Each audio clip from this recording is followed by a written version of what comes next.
Opening this session today is Andy McCarthy. He is a policy fellow at the National Review Institute, a contributing editor to National Review, and best-selling author. He also, of course, writes Ordered Liberty blog at PJ Media.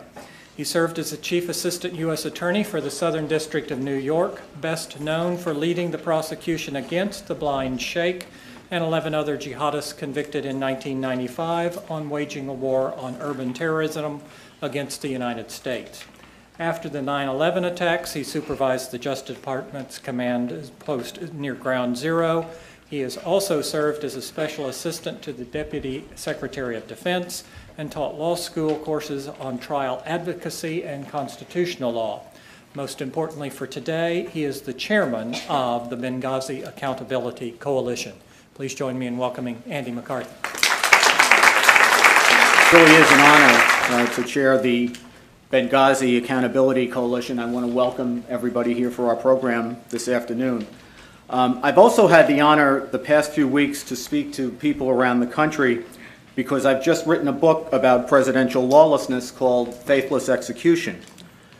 What you learn when you study the subject, that's the subject of presidential lawlessness, is that the presidency, more than anything else, is about two things: trust and accountability. And that's what our coalition is about too. As you'll see from the mission statement on our website, which is BenghaziCoalition.org, we encourage everyone to check out the website. We're a volunteer citizens group dedicated to restoring the sacred trust between the United States government and the American people. That profound fiduciary responsibility owed by the President and his administration has been severely breached by the events surrounding the Benghazi massacre of September 11th, 2012, an atrocity in which our terrorist enemies murdered Ambassador Christopher Stevens and 3 other brave Americans, Information Officer Sean Smith, former Navy SEALs Ty Woods and Glenn Doherty, in a jihadist attack on a mysterious government facility whose purpose has yet to be explained. Trust can only be repaired by the development of a complete and accurate factual record, and by holding accountable the officials who failed to take adequate precautions, failed to come to the rescue of Americans under siege, and misled the American people about the cause of the attack and the government derelictions of duty before, during, and after it. For our coalition's part, the mission to compel accountability begins today. We know that other concerned Americans across the country have been working toward that goal too. We applaud and are grateful to the news organizations that have covered this story, the grassroots groups that have not let it die, and efforts like the Citizens Commission on Benghazi, which have pressed methodically for answers. We also applaud the House of Representatives for having the good judgment to appoint a select committee under the capable guidance of Chairman Trey Gowdy, a highly experienced and accomplished former prosecutor. Our goal on the coalition is to be an asset to the committee in trying to arrive at the truth, both for our country and particularly for the casualties of the terrorist attack, those who gave their lives, their families, the wounded, and valorous Americans who serve our nation in dangerous places all around the world and who have to know that our government and our armed forces will protect them. We are going to proceed thematically today with 3 panels. The first will be an overview of the scandal and the still unanswered questions surrounding it. The second panel will be a narrower focus on September 11th, 2012, with special attention on the Commander-in-Chief. What did President Obama know? When did he know it? And what did he do about it? How should the security failures before that night have informed actions taken while Americans were under attack? When and why did the Obama administration decide to blame the terrorist video, or the terrorist attack rather, on an internet video? The third panel, finally, will be a look ahead to Chairman Gowdy's Select Committee and the challenges it will face investigating what is anything but a phony scandal. We have a very packed program this afternoon with a number of excellent speakers, so many that we'll need to have to keep them on a tight leash, time-wise. So, as you can see, we have a lot of work to do, and we have some of the nation's best analysts to help us do it. I'll have more to say about next steps after the last panel, but thank you again for being here, and let's get to work. It's my honor to introduce my colleague, WMAL radio host Chris Plant, who will moderate our first panel, Unanswered Questions, Unaccountable Officials, and Broken Trust. Thank you very much for being here. This from someone who grew up in media and used to be in the so-called mainstream news media. This story has been an abomination of journalism. This is, if there was ever any question about the state of the American news media, the Benghazi scandal ought to make clear for everyone what goes on in this town in particular and in New York when it comes to the American news media. The news media has been a lapdog, and that's being generous, I think, at this point. We're looking for a watchdog, and we have a lapdog. We have a news media that is spectacularly uncurious when it comes to even the basic bare bones facts of what happened in Benghazi that night, where the President of the United States was, where the Secretary of State was, who was apparently running for president. At least I saw something about that in the paper. Conversations that were had between people on the ground in Libya at the time and Hillary Clinton herself. There are, even the ABCs of the Benghazi story remain uncovered by the Washington Post, by the New York Times, and the so-called mainstream news media. Even the cause of death or the condition of the body of Ambassador Stevens remains a mystery. We've decided, and it has been widely reported, that Ambassador Stevens died of smoke inhalation in a one-story building. And we never got a handle on we were told by the administration and officials that the people in the street dragging him through the street yelling Allahu Akbar, you notice how that videotape has essentially disappeared, were trying to save him. They were trying to help him. The autopsy that was done at Landstuhl, the results of the autopsy have never been made public. And as far as I know, the assumption, and I think that's what it is, that the ambassador died of smoke inhalation is based on a Reuters news report that came out the day of or the day after the attack. And I'd like to think that the news media, when I was in the news media and covering national security issues, we were a hell of a lot more curious than the news media is today. And I'd like to see some of the, and they insist continually on the Sunday morning talk shows and beyond, that all of the questions have been asked and answered. All of the questions have not been asked, and certainly the questions have not been answered. And I'd like to think that we have a news media that's interested in government accountability, but instead we have a news media that's effectively a fourth branch of government as long as Democrats are in control. And that is a crisis, not just for journalism, but for our country. It genuinely, sincerely, honest, all hyperbole aside, a corrupt news media is key to undoing any legitimate republic. And we have a corrupt news media right now. I think there are a couple of members of that news media in the audience today, as a matter of fact. And they know who they are. And with that, am I now to introduce the next person? Is that how we should do it? And have the entire panel come up at this point? Okay. So do we get some music with this or anything? Bum, bum, bum, bum, bum, bum, bum, bum. And the panel, let's see, Joe DeGeneva is out, right? And Frank Gaffney, there's Frank Gaffney. Frank Gaffney is going to join us.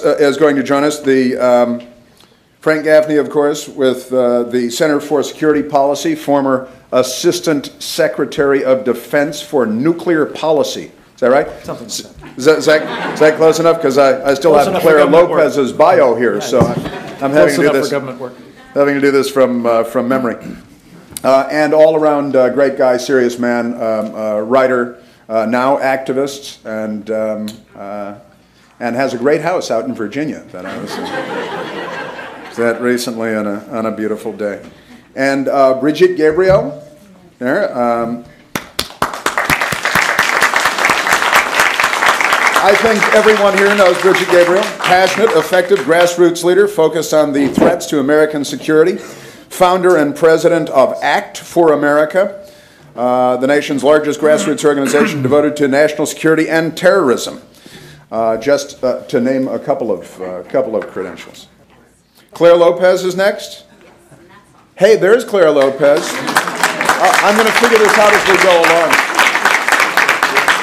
Claire Lopez, a member of AIM's Citizens Commission on Benghazi and Vice President for Research and Analysis at the Center for Security Policy. Claire manages the center's counter-jihad and Sharia programs, bringing with her also expertise on Iran, Hezbollah, and southern border issues.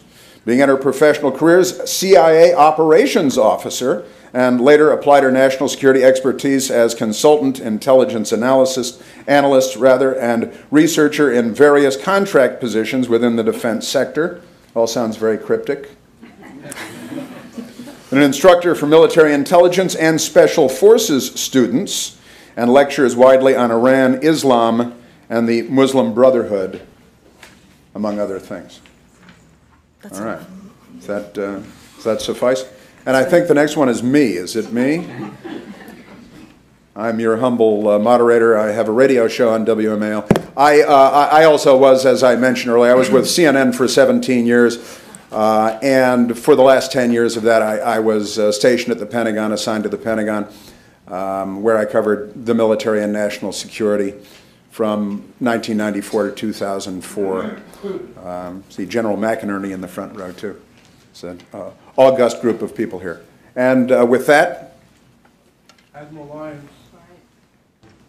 Admiral Lyons? Yeah. Come on up. Oh, I apologize. Admiral Lyons.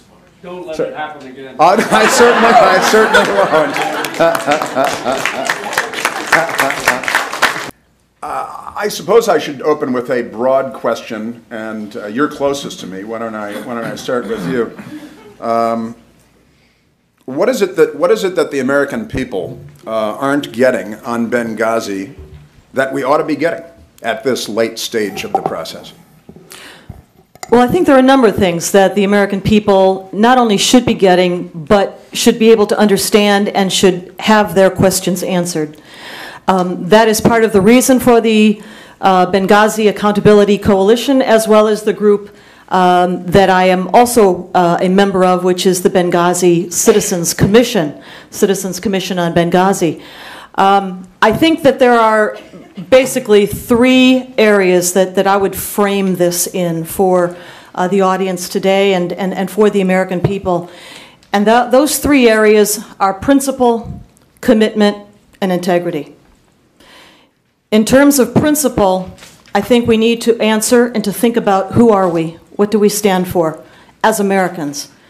We stand for the principles of our founding fathers. We stand for liberty, individual liberty. We stand for Western-style democracy. And we fight against the forces of Islamic jihad wherever they may be. We stand by our friends and our allies. We do not aid and abet the enemy in time of war. And we defend our First Amendment free speech rights. Commitment? We don't leave Americans who go abroad on behalf of their nation to serve abroad, many times in harm's way. We don't leave them to fight and die alone without any attempt, even an attempt, to send assistance, to send military help. We dedicate whatever necessary forces are required to prepare for eventualities like the 9/11 date that we know our enemies among the forces of Islamic Jihad like to commemorate with more attacks.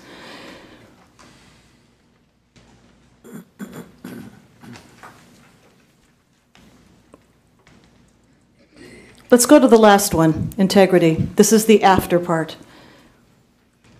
We hold our leaders accountable. And when there are mistakes made, when they fail, they own up to those mistakes. They understand that the American people need to know what those mistakes were and why they were made. And they are honest about assessing those mistakes and owning up to them. They own up to failures and shortcomings, in other words, which was not done in the aftermath of the attack in Benghazi.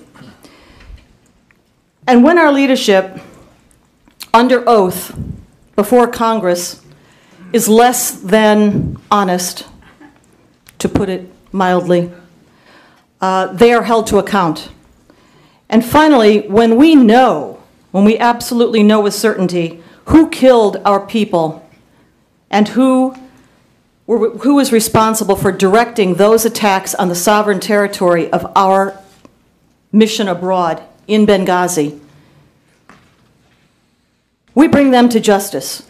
We don't let them go free, sipping frappes with journalists in juice bars 18 and 20 plus months after the attack. Principle, commitment, and integrity. Those are the principles that I think we need to be looking at and the American people need to be thinking about.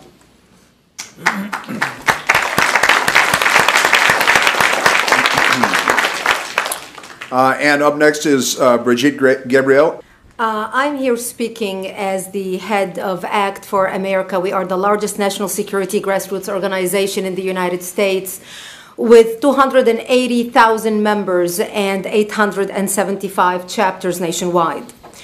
Our members are Jews, Christians, Buddhists, atheists, gays, lesbians, Hindus, Hispanics, blacks, and everything in between. People who put their differences aside and came together to make sure we have a strong national security, to make sure we have strong national defense, and to make sure that American lives are protected from those who wish to do us harm, whether here or abroad. The Benghazi issue has struck a chord with many Americans, not only because it happened on 9/11, not only because it happened 12 years later on 9/11, but the fact that our government let 4 Americans die that day in hostile land and lied to cover up their neglect leading up to the attack and their lack of response to save their lives when they were attacked. America's blood is not cheap. American lives are not cheap.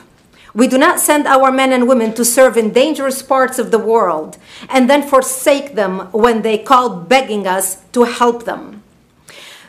This is a disgrace. This is shameful and a betrayal of America's trust in their government. This especially struck a chord with me because I was born and raised in the Middle East. As someone who's raised in the Middle East, I knew since I was a child that my blood and my life meant nothing to my government. I was as good as an animal. I did not immigrate to the greatest nation in the world to live in America where our government today is treating its citizens as if we don't count, as if we're worth nothing. The American public is outraged and demands answers.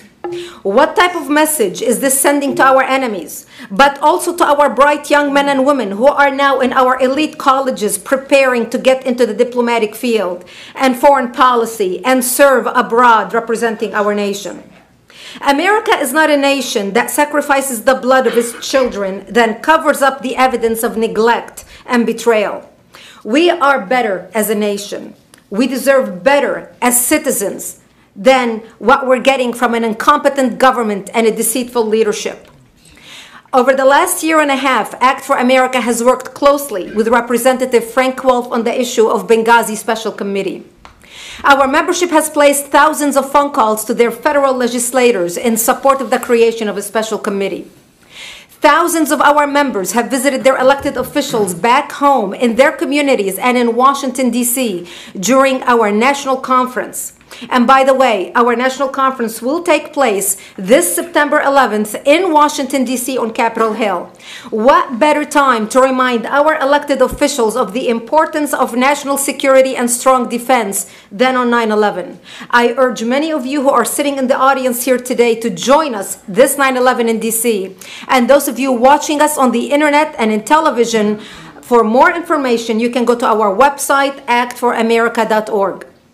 We have sent out multiple Benghazi action alerts, 18 to be exact, to our full membership, asking them to contact their elected officials in support of the creation of a special committee. We worked with our members in individual targeted states to target their specific legislators who had not supported the Wolf bill and to relay their view that this was a top priority issue. We received over 25,000 signatures to an open letter to the leadership to the U.S. Congress asking for the creation of the special committee.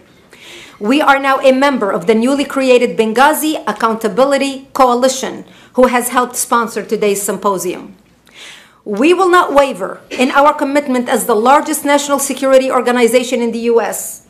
to see that justice is done and the truth comes out about what really happened in Benghazi. The American people want answers to so many questions. Why was Ambassador Stevens still in Benghazi even after the British and all other foreign governments closed their embassies and pulled out their personnel? Was there a weapon swap program between Benghazi and Syria, and who authorized it? Was Ambassador Stevens involved, and was that the reason why he was still there? Why were additional requests for security denied? Ambassador Stevens sent 13 requests for additional security to the State Department, and every single one of them went unheeded. And why did our leadership, our government, President Obama, our Secretary of State Hillary Clinton at the time, sit back the night of the attack and did not order immediate military support to save our personnel and get them out of there? And why those who were close by and able to help were told to stand down? Why? Why did we entrust the security of our embassy and our personnel to a contracted out Muslim Brotherhood Front entity? And why would Susan Rice lie 5 different times to the American public about a video? Lie 5 different times on 5 Sunday shows. Who told her to lie? Who gave her the marching orders to deceive the American public, including the families to those who were mourning the death of their sons that day? No matter how long it takes, we at Act for America will keep the pressure on until we get to the bottom of Benghazi.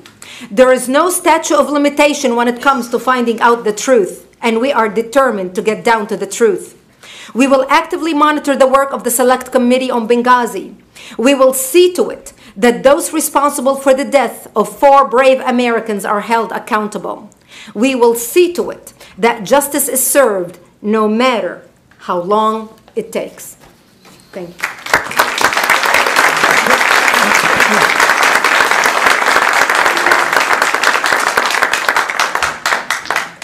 And now opening statement, Frank Gaffney.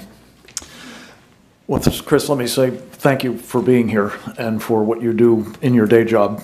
You did kind of go on to other things after the stint in the mainstream media, and it's a real public service that you provide every single day, and I'm privileged to be on the panel with you.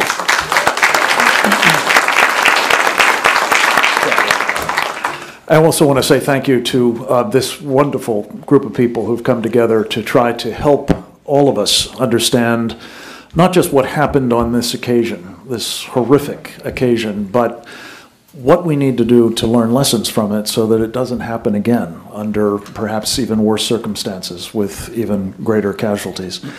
To do that, it seems to me, we need not only to have this vigorous effort, the outside to an inside-outside game, if you will. And to that end, I would just commend all of you, particularly those of you listening through the miracle of the internet, to join this Benghazi Accountability Coalition. Go to BenghaziCoalition.org and you can find out how to do that.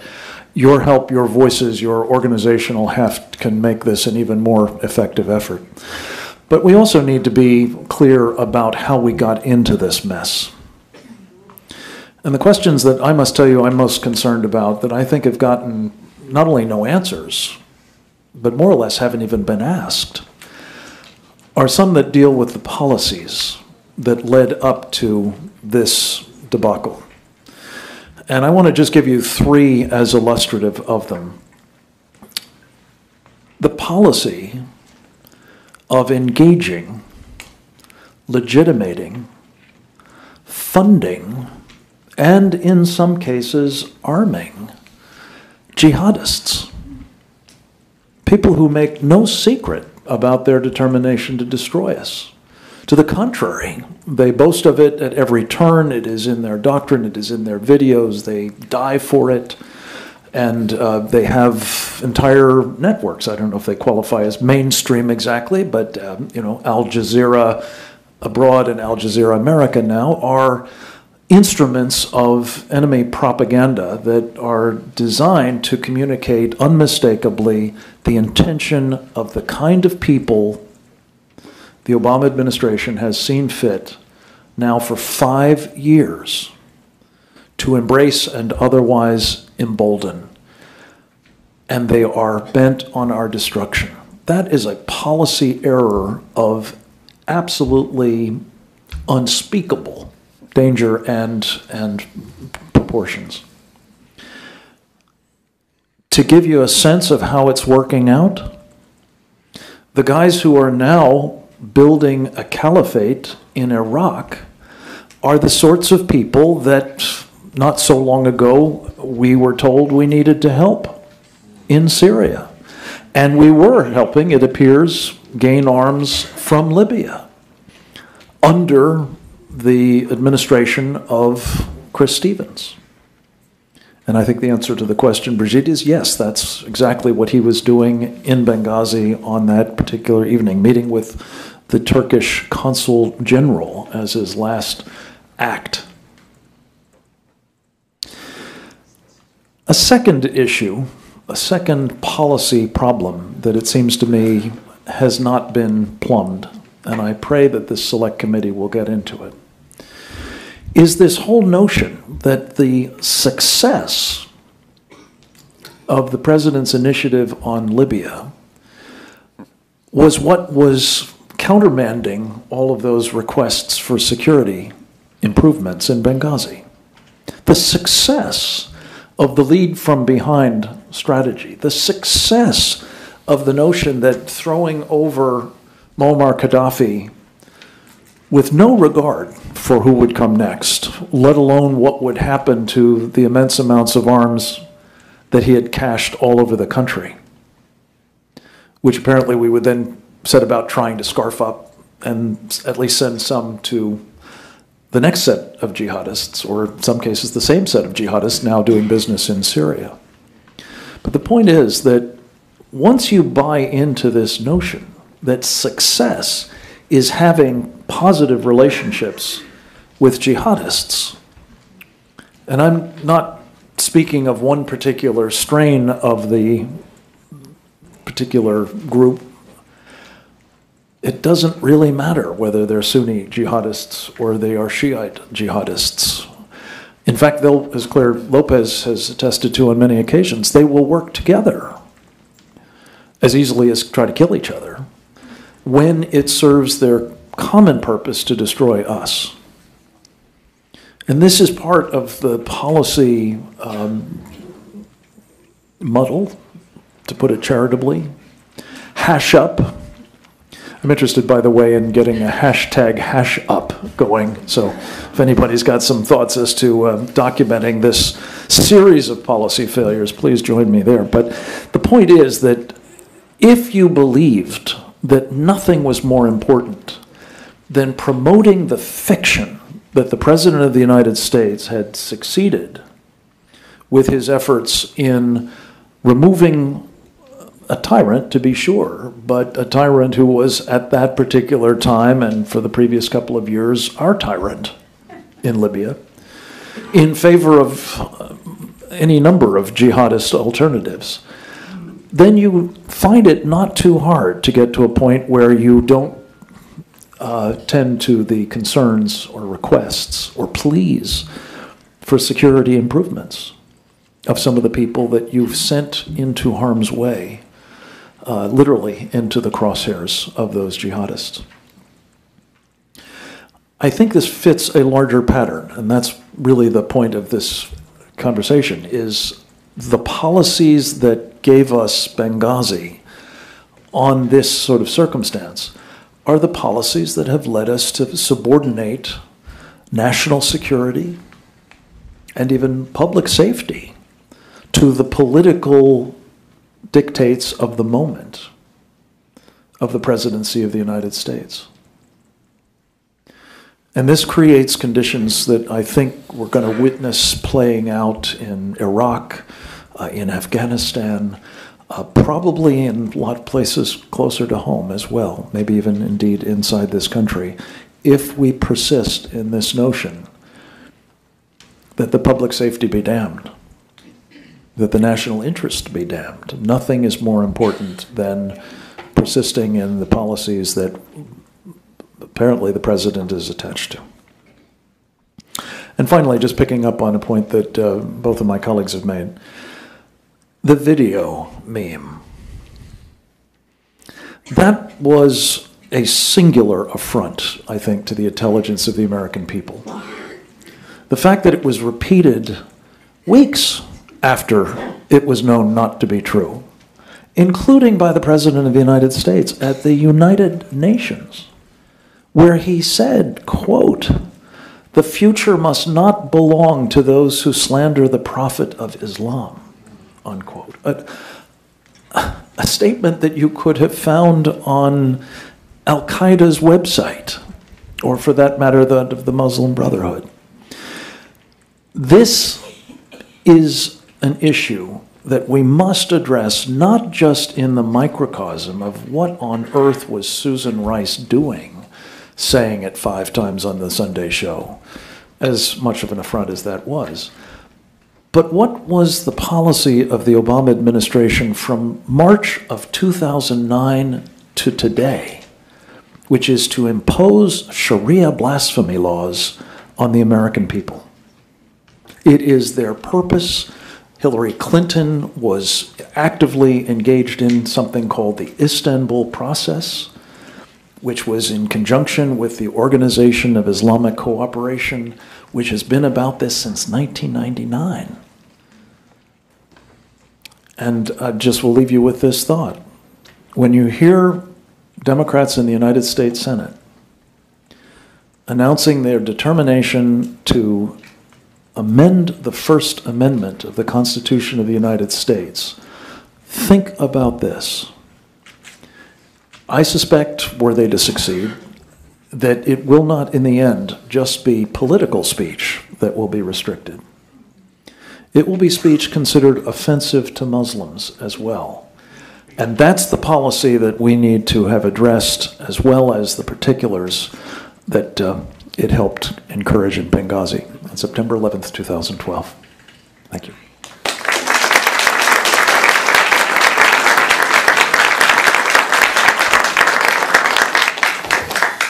Well, I would like to know, just in passing before you start, if the President of the United States ordered the military to do everything in their power to respond, why was not one rifle lifted? No, there was a complete non-reaction when the Commander-in-Chief orders the military, the Chairman of the Joint Chiefs of Staff, to take every necessary action, and nothing moved. That would be a first. So that's one thing for the Washington Post. You can follow up on that. I'm sorry.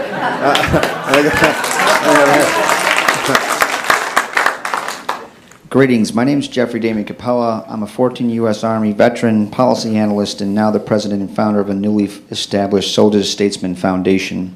I wanted to thank the members of the panel for extending us the courtesy of their time, and I wanted to give Mr. Gaffney my personal thanks because I've known you for close to 20 years, and I'm always thankful for your diligence regarding U.S. national security.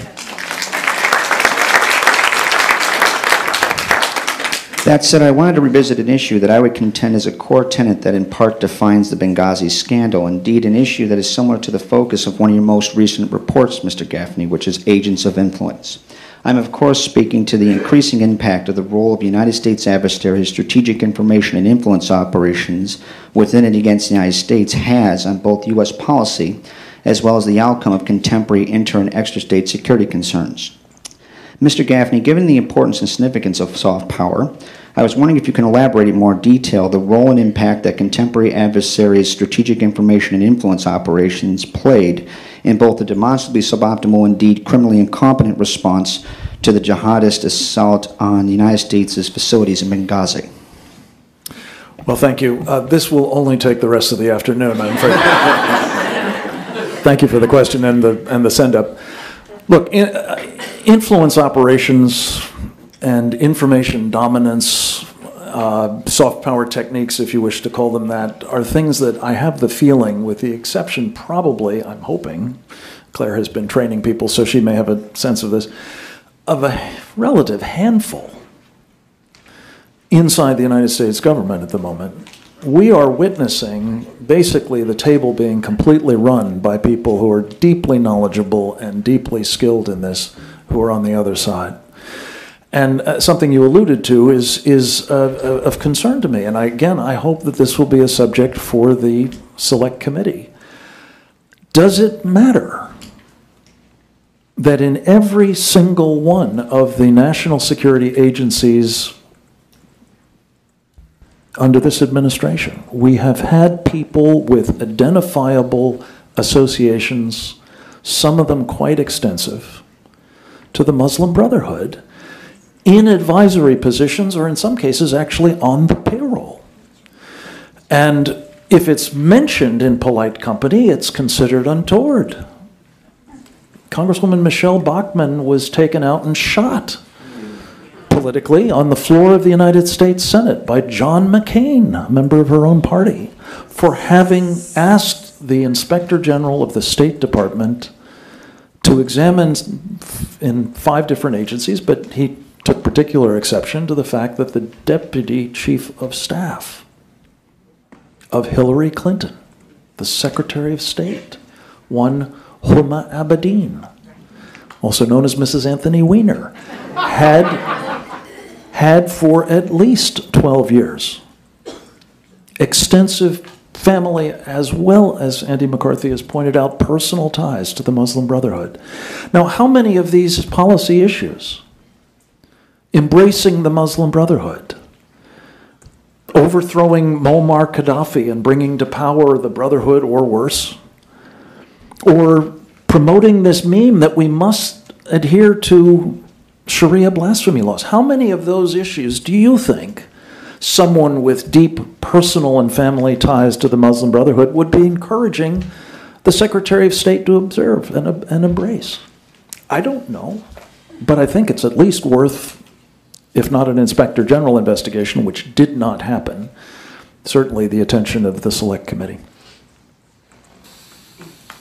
And of course, the administration kicking Mubarak to the curb after a 30-year relationship, and then wholeheartedly embracing the emergence of the Muslim Brotherhood in Egypt. This is why this could take the rest of the afternoon. Yeah, that's right. It's kind of a microphones. Anyone right over here?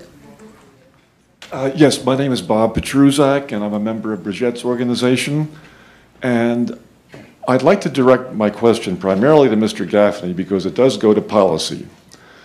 But I am old enough to remember Watergate, and I remember hearing from a Nixon-hating press how this burglary of a Washington hotel had something to do with American policy in Southeast Asia. And the way they did that was to talk about this plumbers gang from the White House and how the plumbers had burglarized the office of Daniel Ellsberg, his psychiatrist rather.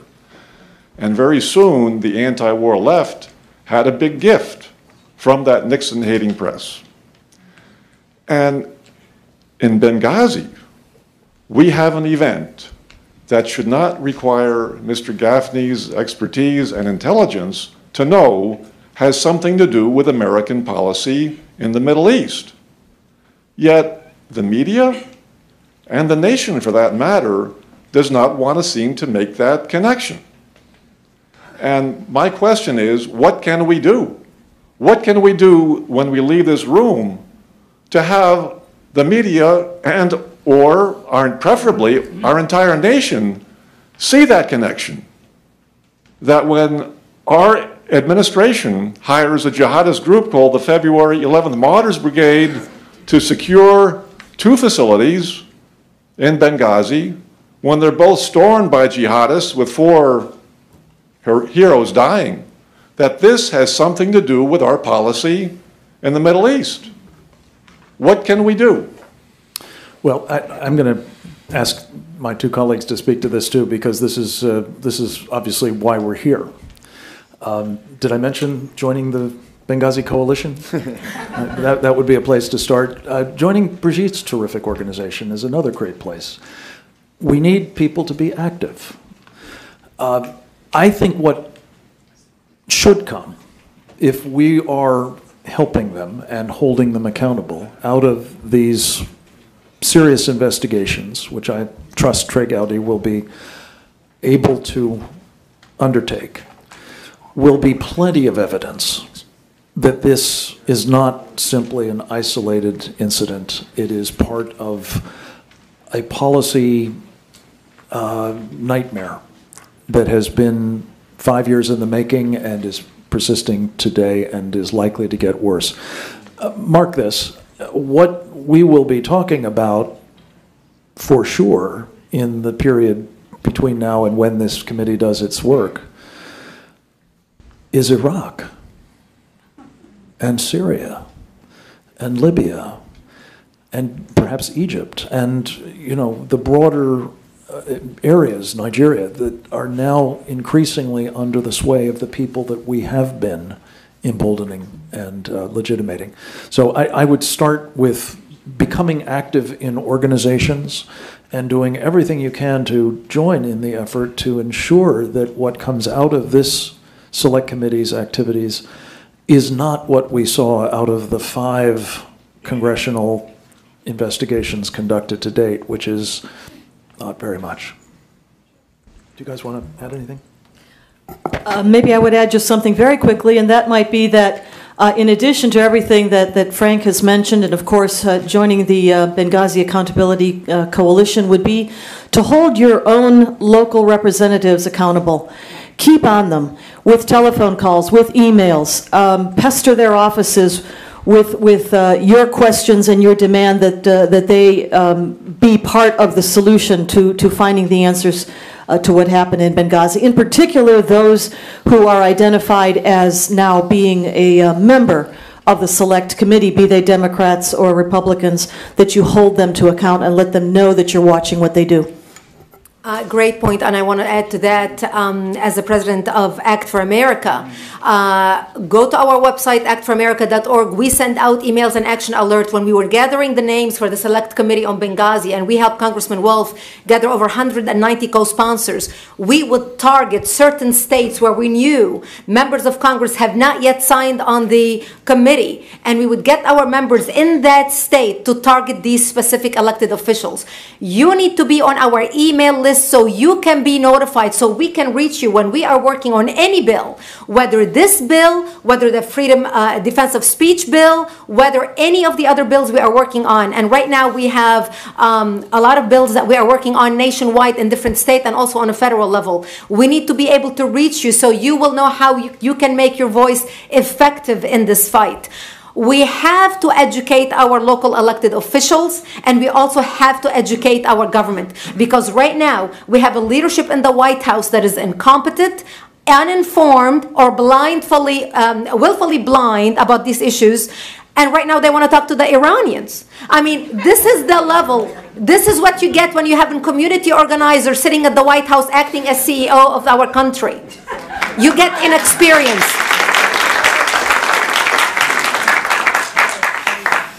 And Bob, since you mentioned Richard Nixon and the Watergate break-in, one of my favorite quotes from last week was Jonathan Turley, the law professor at George Washington University, who said quite succinctly that Barack Obama is the president that Richard Nixon always wanted to be.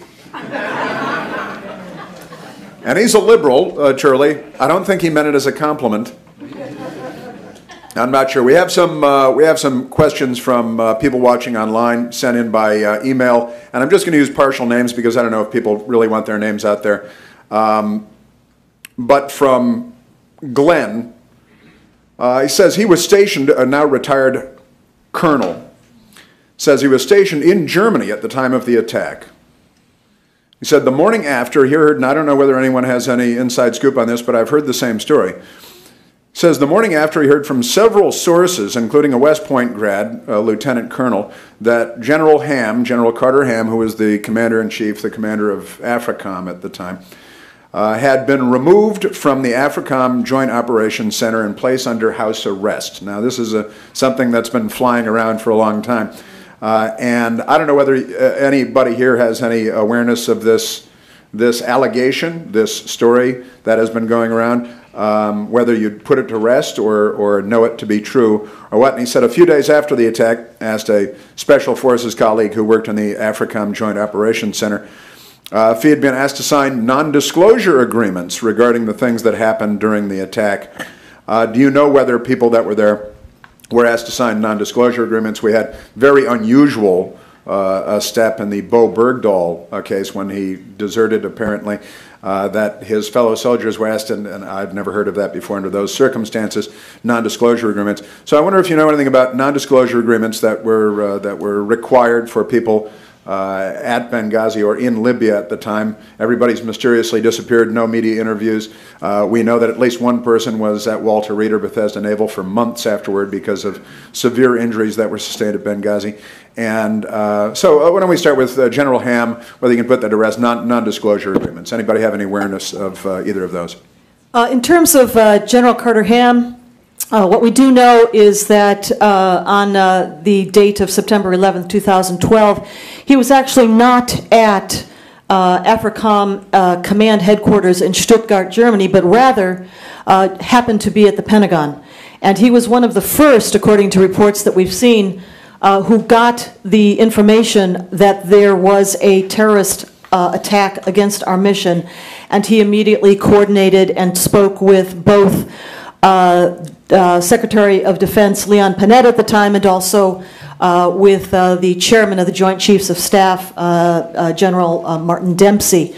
So it certainly seems that Carter Ham has been persuaded not to speak openly about what happened that night. That is certainly true, and it is also true that we've seen a lot of media reports, in particular Fox News has been on this, Breitbart and others too, that many of those present at the Special Mission Compound, that's the ambassador's compound, and at the CIA annex were compelled to sign non-disclosure agreements. Reporting also came out that the CIA officers posted at the CIA annex additionally had been subjected to an unusual, unprecedented number of polygraph exams at unusually close intervals, perhaps even monthly. So these are the things we've heard. What we can say for sure is that we know these people have not spoken out. They have not been able to talk to the media or have not done so. What we don't know is how many of them may have spoken to any of the investigations committees in Congress, perhaps behind closed doors. That is what we don't know. But let us hope that the Select Committee under Trey Gowdy will get these people in under subpoena, under oath if necessary, to get their stories. Thanks. Great. Anybody else have any additional? No? Okay. Another question from the audience? Yeah, hi, my name is Rock Peters, fellow Americans. Wrote to a website called GodSaveUSA.com where you can see this music video, Benghazi 4. And what I want to ask Ms. Lopez is, can't these people be subpoenaed, Leon Panetta? Can't he be subpoenaed and forced to testify under oath? Also, there's a United States Army retired Colonel Tony Schaefer, who's on the record saying that he knows generals who sat with Barack Obama in live time and watched our people die. Why can't somebody get a hold of Colonel Tony Schaefer? Well, one of the most important reasons why a Congressional Select Committee needed to be formed and why so many of us were pressuring Speaker John Boehner for so many months to form a Select Committee is precisely because it does have now that it is formed the power of subpoena and the power to place witnesses under oath.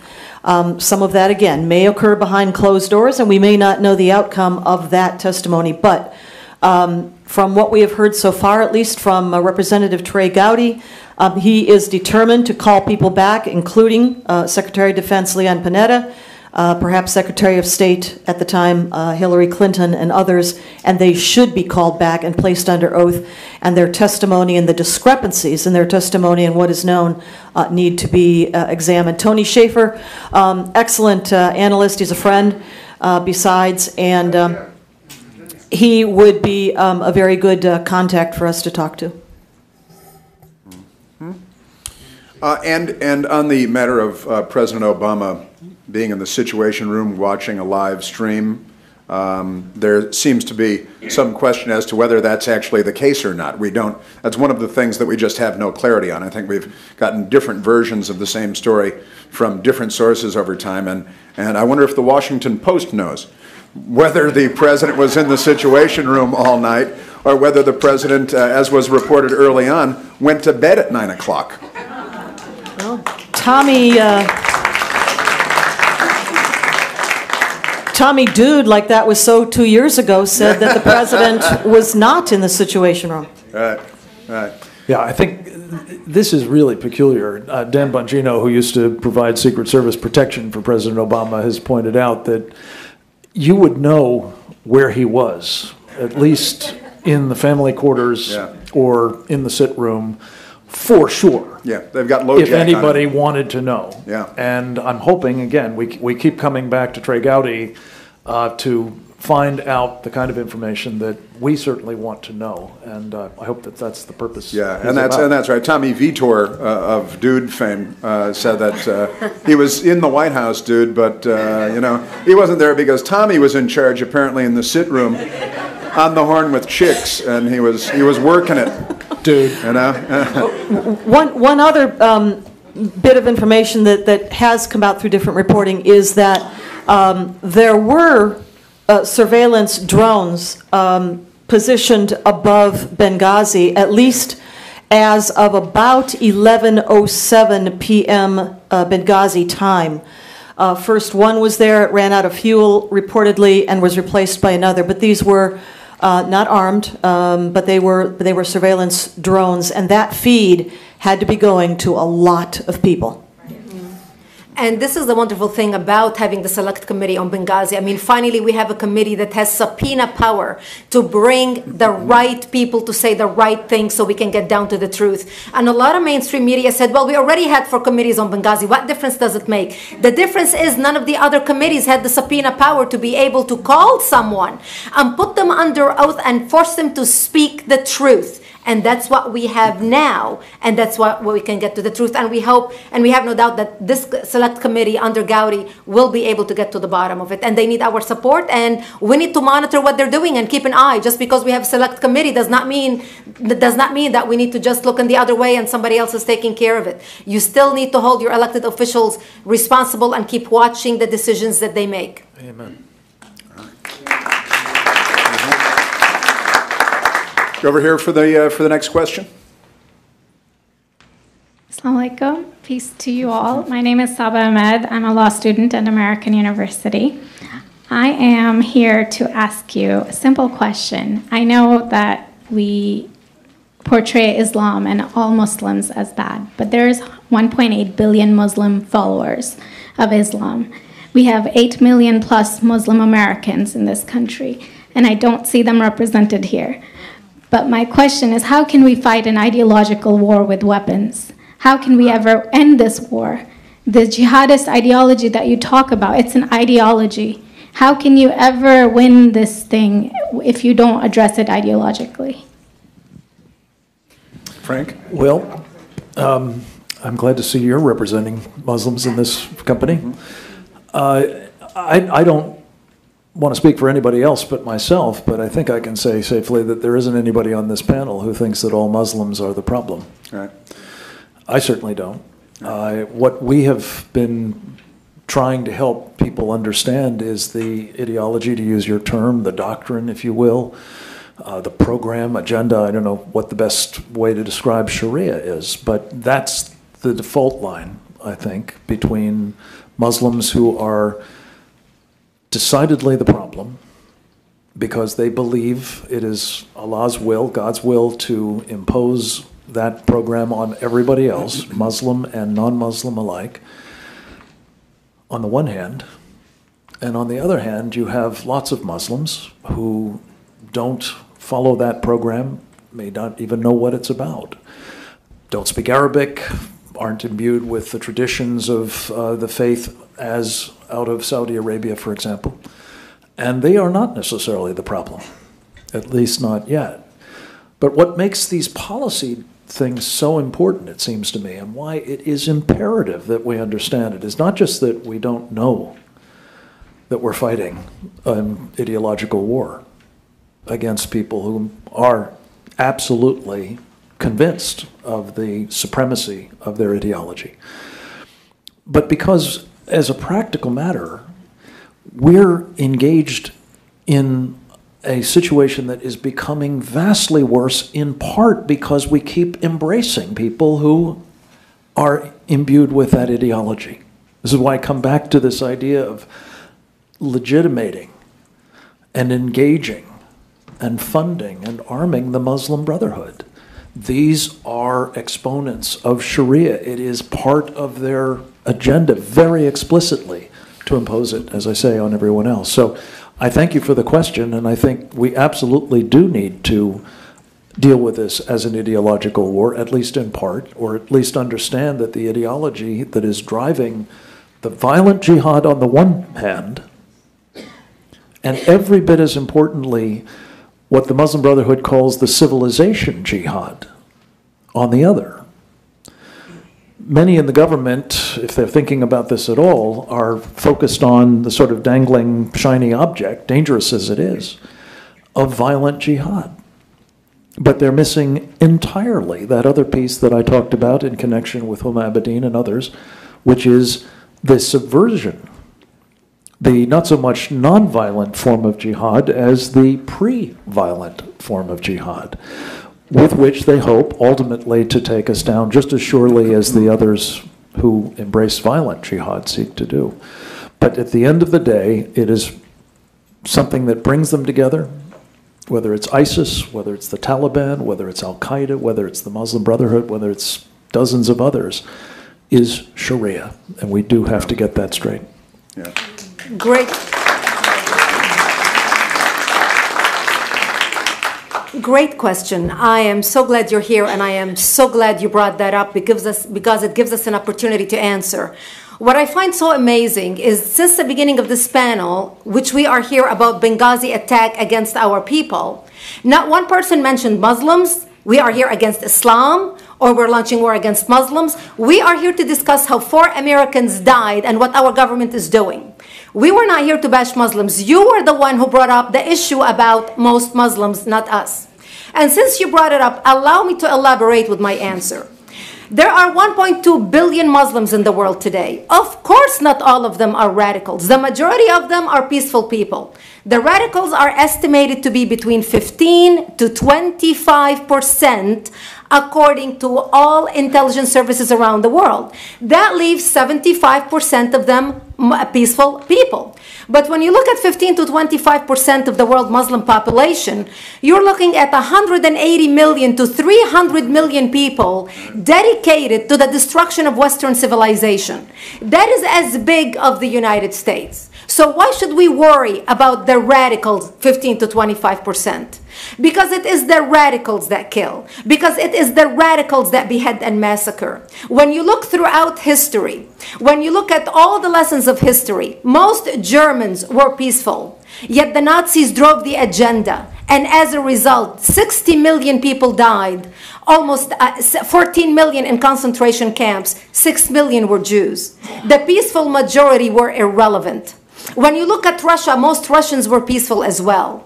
Yet the Russians were able to kill 20 million people. The peaceful majority were irrelevant. When you look at China, for example, most Chinese were peaceful as well. Yet the Chinese were able to kill 70 million people. The peaceful majority were irrelevant. When you look at Japan prior to World War II, most Japanese were peaceful as well. Yet Japan was able to butcher its way across Southeast Asia, killing 12 million people, mostly killed with bayonets and shovels. The peaceful majority were irrelevant. On September 11th in the United States, we had 2.3 million Arab Muslims living in the United States.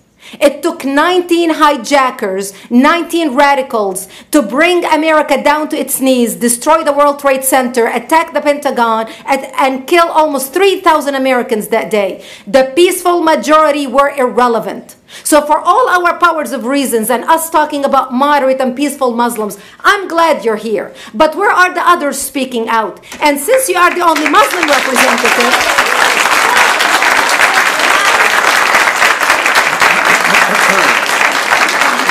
save the applause till the end.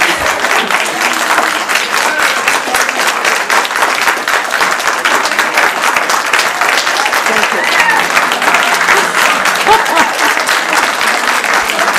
Thank you.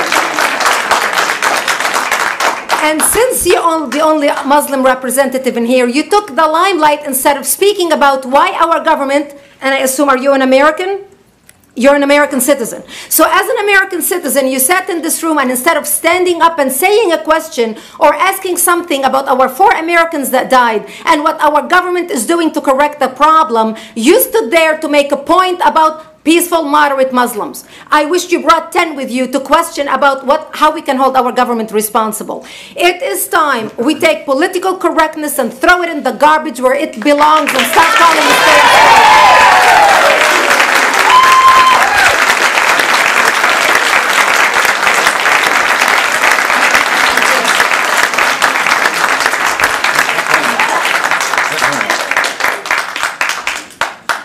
And there will be refreshments afterward. Did you want to respond to the... I think we're out of I can't follow that. You had a follow-up that you'd... you go ahead. Go ahead. Comment. Thank you for your responses. And I do really hope that other Muslims will start showing up at these conservative forums. But, you know, as a peaceful American Muslim, I would like to think that I'm not that irrelevant.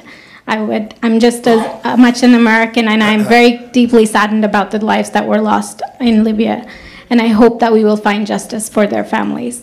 But I don't think that this war can ever be won by just the military. You have to address them. You have to bring Muslims to the table to address this. I think everyone agrees that it can't be won just militarily, and I think that everyone has said that. Can you tell me who the head of the Muslim peace movement is? I guess it's me right now, so thank you.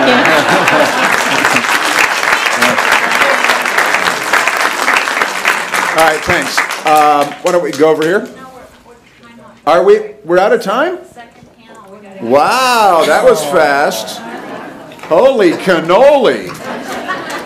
Wow. Well, we got a standing O in. That was a heck of an answer, wasn't it? I mean, really, that was very, very fast. Okay. All right, we're going to have to wrap it up. We're going to have to say thank you to Frank, to Brigitte, to Claire, and for being here. And thank the Heritage Foundation and Jenny for having us. And we'll get out of the way. There are very important people waiting. All right, folks, thank you for coming out. My name is Dan Bongino, former Secret Service agent, author of the New York Times bestseller, Life Inside the Bubble. My publisher is here today, WND. Thank you for showing up. I was also a New York City police officer and am now a political activist, quite friendly with many in the room. Thank you all for joining us again. This is a very important topic. I'd also like to introduce our panelists, and I'll get into some brief comments on my part, and we'll get right into the second portion of the panel. Lieutenant General Jerry Boykin, a good friend, one of the original members of the United States Army's Delta Force, member of the Family Research Council right now. He commanded some of these Delta Force warriors in combat operations, commanded Army Green Berets, as well as the Special Warfare Center and School. In his 36 years in the Army, Lieutenant General Boykin also served a tour with the CIA. He has participated in clandestine operations around the world, served his last 4 years in the Army as Deputy Undersecretary of Defense for Intelligence. Today he's an ordained minister with a passion for spreading the gospel of Jesus Christ and encouraging Christians to become warriors in God's kingdom. Since June of 2012, Lieutenant General Boykin has served as the Executive Vice President of the Washington, D.C.-based Family Research Council. He also occupies the Wheat Chair for Leadership Studies at Hampden-Sydney College in Virginia. Thank you, General Boykin, for joining us. Appreciate it. We also have Lieutenant General retired United States Air Force Tom McInerney. member of AIM's Citizen Commission on Benghazi, popular speaker, Fox commentator who I've seen quite a bit on Fox, does a very good job, and a TV and radio military analyst. All right, folks, thank you all for joining us. For all those watching online, please feel free. We would prefer, actually, if you'd email your comments to interact with the group here to speaker@heritage.org. Questions to speaker@heritage.org. What difference does it make? What difference does it make? Folks, it does make a difference. It makes a difference because Benghazi is bigger than President Obama. Benghazi is bigger than Hillary Clinton. Benghazi is bigger than anybody in this room. Benghazi is such a big, important issue to most of the folks in this room who frankly could be spending their time doing anything else today other than being here, because a promise was broken. A solemn promise. That's always made us different. You know, when I was a Secret Service agent, I would walk out of my house quite a bit. We'd have to hide the luggage, and what we'd do is my wife would pack it the night before, because I'd always forget something. She would then put it in the garage, the cab would pull up, and I'd have to sneak out because my daughter would always cry. It's part of the game. Travel overseas, you put yourself in a danger zone because that flag meant something to you. And when you put your hand over your heart and pledged allegiance to it, it wasn't to the president, it was to the idea behind it. An idea that's needed defending against people trying to take it for 200 years now. That promise has always been, that solemn promise to our military, our Secret Service, our diplomats overseas, that we don't leave anyone behind. That we may bring you home. You may not be alive, but we will do our best to bring you back, and we will never stop searching. Folks, nothing was done. Nothing to bring these men home. And the media malpractice, and I'm glad Chris addressed it, the media malpractice in failing to address even the most basic questions in this scenario, and this panel we're going to focus on what the president knew. The most basic questions is media malpractice of the highest order. And the fact that after this, it's likely that most in the mainstream media will say, oh, it was a gathering of conspiracy theorists, without failing to act on the conspiracy of the media to keep even the most basic questions quiet, is mildly ironic, to say the least. Before we get to the panel and what the president knew and how he knew it, I want to break this down. So I believe in what I call Wheaties box messaging. If you can't put it on the Wheaties box, it doesn't matter. It's true. The left is great at it. War on women, they're terrific. They make stuff up. They stick it on a Wheaties box, and everybody believes it. There's a war on women, right? They don't tell you they started it. I'm going to break it down very simply. What the president knew, where was he? To a before the attack, a during the attack, and an after the attack. And I'm going to ask these basic questions to those in the media and those in the audience. And if you have an answer, please, if you're a source out there, you can email us too, speaker@heritage.org, because everybody, I think, has been somehow coerced into not speaking. Before, what was the security process? When I was a Secret Service agent, you think we bought the president overseas and wrote it on the back of your hand? The president's attack, we're going to, hold on, let me check. We're going to go. Folks, that's not how it works. You spend about 2 weeks over there and a week in advance before you get to that 2 weeks determining an exact A to Z process. Not A to B, not A, B to C, but an A to Z process about who is going to do what, where. You rehearse the most elaborate and almost absurdly ridiculous of scenarios so people can sleep at night while you're not. Before, what was the process in the event of an attack overseas? The Diplomatic Security Service is a fine agency, the Secret Service of the State Department, full of very talented, dedicated men and women I worked with many times. What was the process? We're asking the wrong question. Who gave the stand-down order? That can be semantic. What process was not followed? Are you telling me your process, if our ambassador was to be kidnapped and killed after Iran, is to do nothing? What part of the process wasn't followed before? The during. Where were those response units? The FES team, ironically called the Foreign Emergency Support Team. The Foreign Emergency Support Team, a multi-agency task force designed specifically to respond to these scenarios. What orders were they given? What process did they undergo in a foreign emergency that was not undertaken in this terrorist attack? And in the during as well, for all those in the media present and some of those on the conservative side, I will stop talking about this scenario. I pledge this publicly right now. If you can find out for me one simple question: where was the president on the night of the attack? I will zip my mouth quiet on this topic for the rest of my life if you can answer me that one question. Where was the president on the night of the attack? And I would argue to you during that the most important fact we know is where the president wasn't on the night of the attack. For those who've worked in the White House, the Situation Room is where you handle situations. And thanks to the dude, Tommy Vitor, we know that's where the president wasn't. In some places they call that a clue, not in the mainstream media. So answer that. Finally, afterwards, basic question for our media friends and those online as well. Who invented the video meme? Not the protest meme. Because you get the Lanny Davises of the world who will go out there and find little new, well, someone one time in an email mentioned a protest in Egypt, so there you go, that was it. No, that's not good enough. Who planted the seed and said we are going to mislead and lie to the parents and the spouses and the kids of these 4 dead patriots, and we're going to tell them a video did it? Presidential? I don't think so.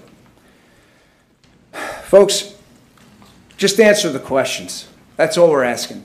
That's all we're here for. We're not here to instigate trouble. We're here for you to answer the questions. The people who died for that idea that represents this deserve better. Men and women for 200 years have sacrificed to keep that idea alive, and yes, we are different and we are exceptional. The fact that these men's lives were forfeited away and not one person in this room can answer even those basic questions is a national disgrace that none of you should ever let die. Thank you very much for coming out. I guess we turn to you first, General Boykin. Man, I hate following you and Brigitte Gabriel.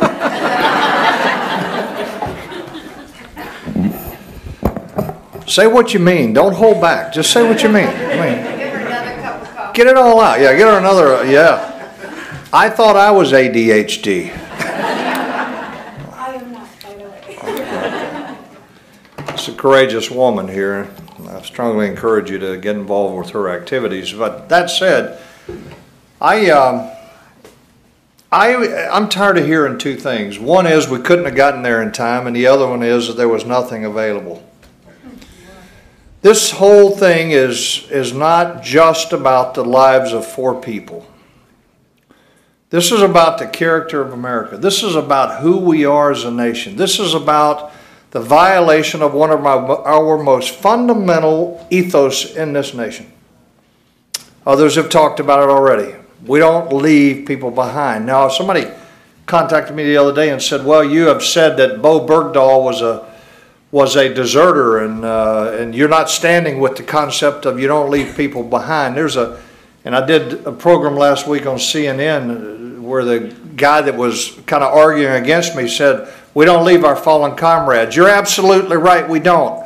And I spent most of my 36 years doing just that, is preparing for and going after our fallen comrades. But a deserter is not a fallen comrade. And there's a big difference.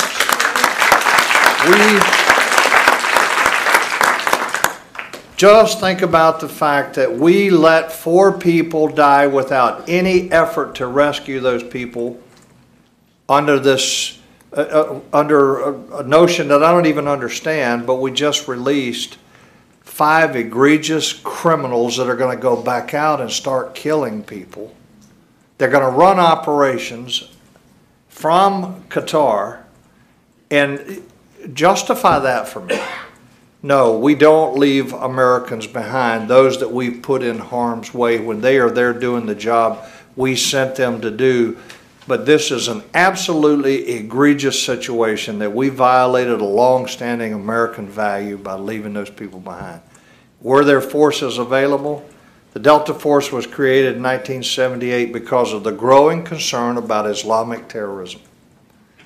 And finally, the final catalyst that brought this about was actually when the German GSG-9 went into Mogadishu, Somalia, and rescued a whole plane load of Lufthansa passengers from Islamic terrorists and brought them back to Germany. And that was the point at which Jimmy Carter said, I want that capability. The Israelis had done it in Entebbe, and others had done the same kind of thing, gone in and rescued hostages. And Carter said, I want that kind of force, and it was created. So the Delta Force was created to be able to go into a situation just like this and get those people. And then as a result of our failure in 1980 of trying to get the American hostages out of the embassy in Iran, a thing called the Holloway Board studied this failure and put together a joint organization to bring all the forces that were capable of doing what should have been done in Benghazi together under a single command, the United States Special Operations Command, and that was created as a result of the failures there at Desert One, as we called it. So then we got a SEAL component. We all know who they are. We got a SEAL component to be a counterpart to Delta for maritime operations. And then the aviation from both the Air Force and the Army was added on to that. Very credible, capable aviation elements to be the national force that could go and rescue Americans that were under siege. But then the combatant commands in the late 80s said, wait a minute, you're all based in America.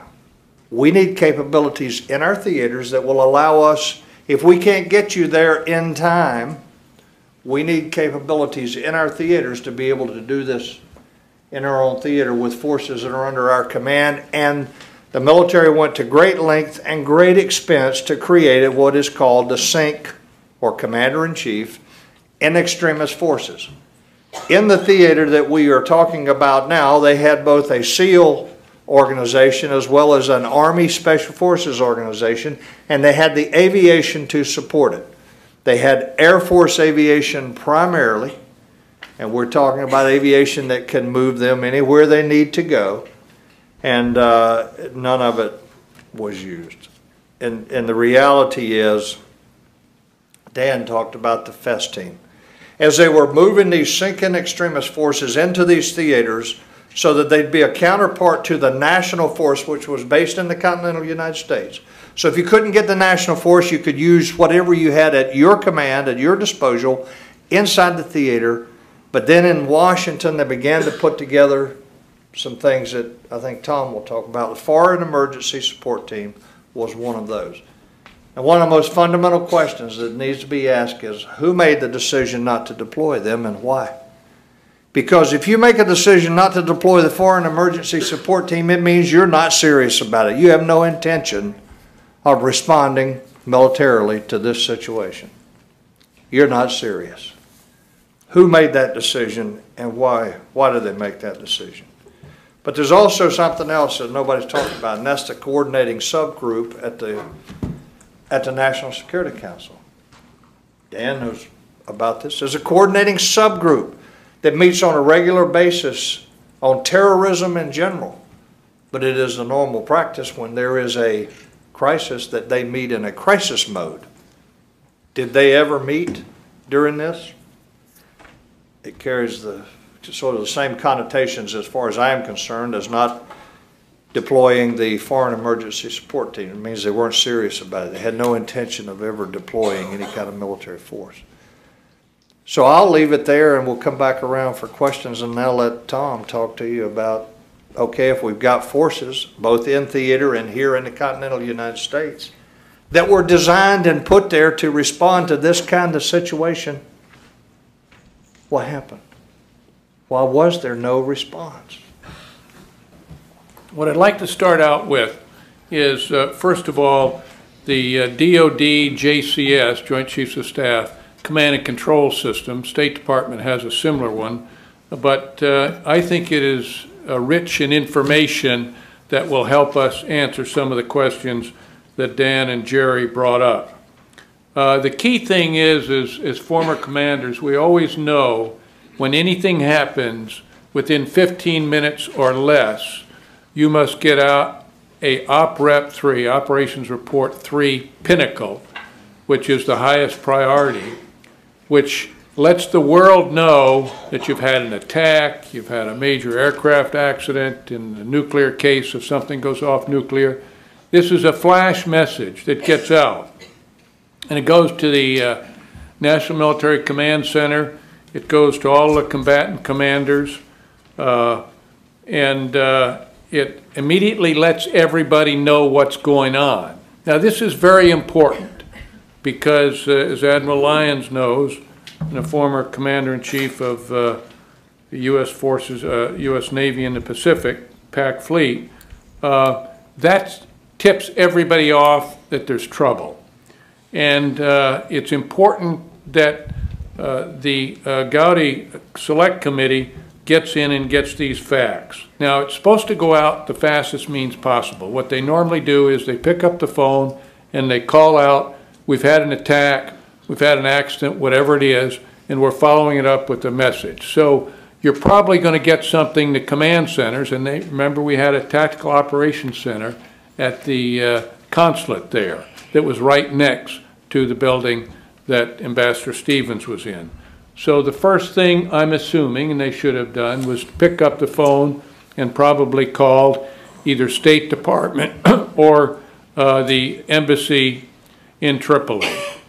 Right away at that time, at 21:45, 9:45 in the evening, that should have alerted the world that something has happened. As it turns out, the actual State Department message, they don't talk about the verbal call, that reached Washington, D.C. was at 22:05, 20 minutes later.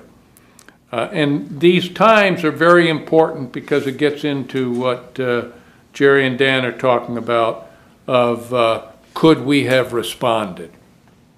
Now, this is a treasure trove of information, and I do hope that Trey Gowdy and their group pick it up and go through it and subpoena it worldwide. Now remember, this was a State Department responsibility, but this information is disseminated, and you'll find that in every one of these command centers, these people are dying to come out and talk and tell America what the truth is. I can say that I was stopped in the parking lot of an Army-Navy country club by an individual that was a youngster, young man, but he was on duty in the Situation Room last night. And all he said is, General, I hope you continue to start looking, because there is this pent-up pressure building in the integrity of the U.S. military and the CIA and other agents that we get the truth out.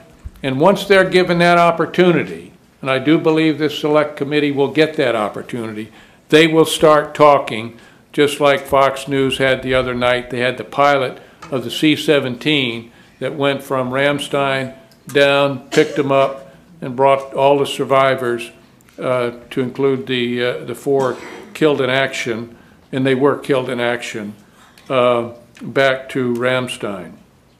So verification of what the National Command Authority knew and when they knew it is extremely important, as it will show, I believe, that there was dereliction of duty by the President, the Secretary of Defense, the Chairman of the Joint Chiefs of Staff, Secretary of State, and the CIA Director. That is a very serious charge. That is a very serious charge.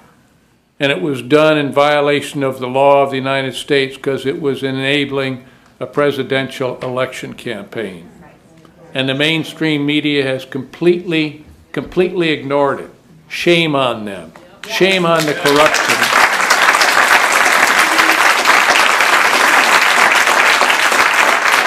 America deserves better than a corrupt mainstream media. Now, this sets the stage of what, let's talk about the military actions or the courses of action that we had available to us. It absolutely boggles my mind that we did not have pre-positioned forces in that area. Now, I know a lot about Benghazi, and I know a lot about Tripoli, because I was a commander when we attacked Gaddafi in 1986 on the 15th of April. But he had flipped. He was on our side. And it was pointed out earlier that we did something and we created a problem. And that problem then came to face us in Benghazi. We should have had more boots on the ground at the annex, at the consulate.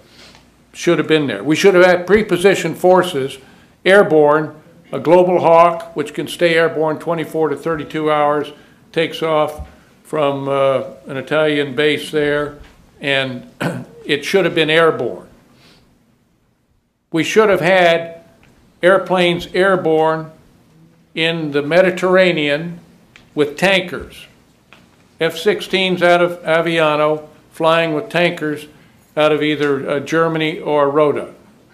So that's extremely important. We didn't do these things. That points to dereliction of duty. 9/11 is a seminal date in the Arab world and the radical Islamist world, and it's like we were asleep.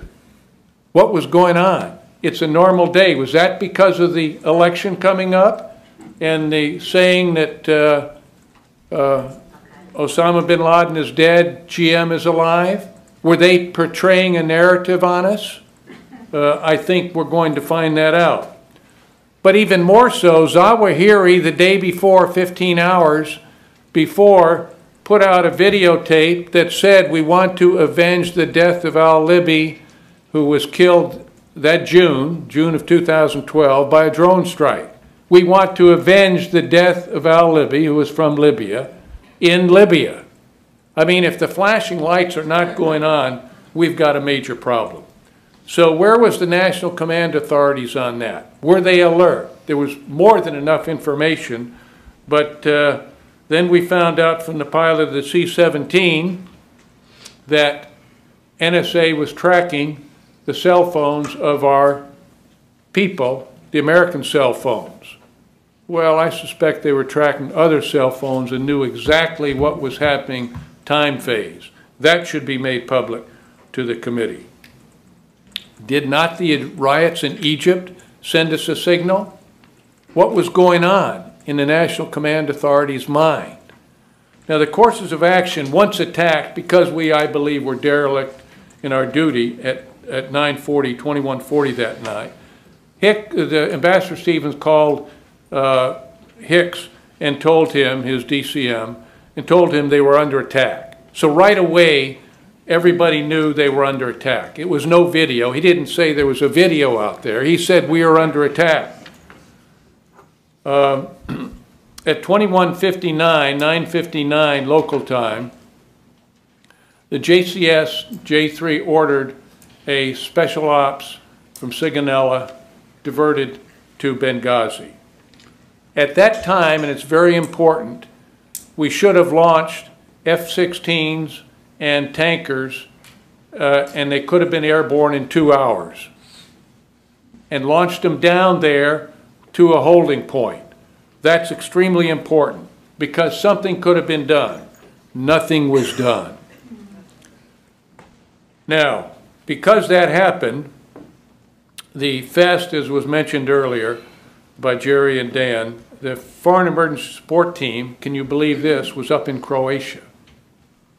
What was it doing in Croatia? Were we having riots in Croatia? So again, dereliction of duty. The Commander-in-Chief met with the Secretary of Defense and the Chairman of the Joint Chiefs of Staff an hour later, an hour 20 from the attack time. And the interesting thing was that Secretary Panetta, who I have great respect for, and Carter Ham and Martin Dempsey said they could not put forces at risk because they didn't have good SA. Understand? You can put it down. I'm talking. The F-16s, could have been launched. It's very important that people get this sequence. We did nothing, and only the president can give cross-border authority. Why hasn't the mainstream media asked this question? Thank you, General. Tough job being a timekeeper. Okay. Let me say, Dan, in summary, We have 2 secretaries of state, 2 CIA directors, 2 secretaries of defense, 2 chairmen of Joint Chiefs of Staff, 1 attorney general, 1 FBI director, plus 3 NSC directors, all involved in the cover-up. Watergate was limited to the Oval Office. Benghazi cuts across State Department, CIA, DOD, Justice, FBI, NSC, the President, the Vice President. The American people must know the truth. The future of this great nation depends on the truth. Thank you very much. God bless.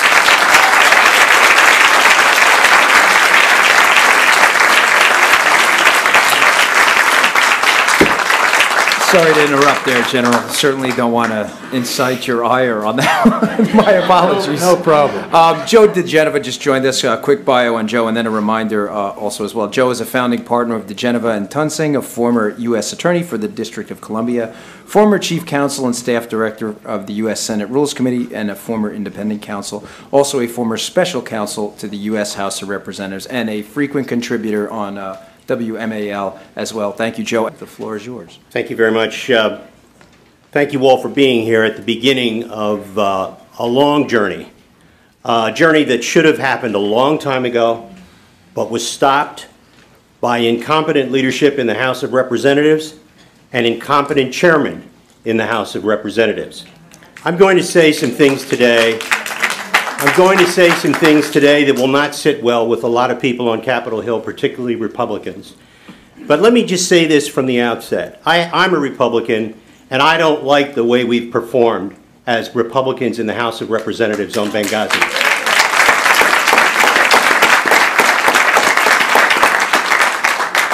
You know, the Three Stooges, Moe, Larry, and Curly, those are the 3 chairmen on Capitol Hill on the House side.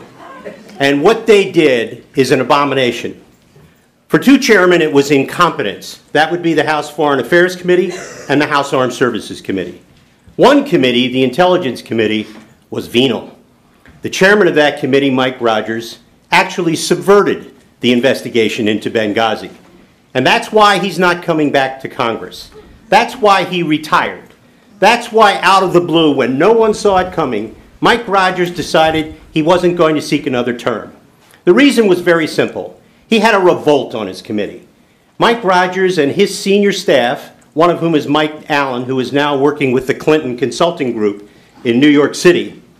Mike Allen and his staff performed miserably in trying to find out what happened. Let me give you one example, and it's the only one you'll need to hear about his committee. After a year and a half of investigation, many key people had not been called by the House Intelligence Committee and Chairman Mike Rogers. But you know the one they didn't call until the very last minute when things really got hot? The Chief of Station.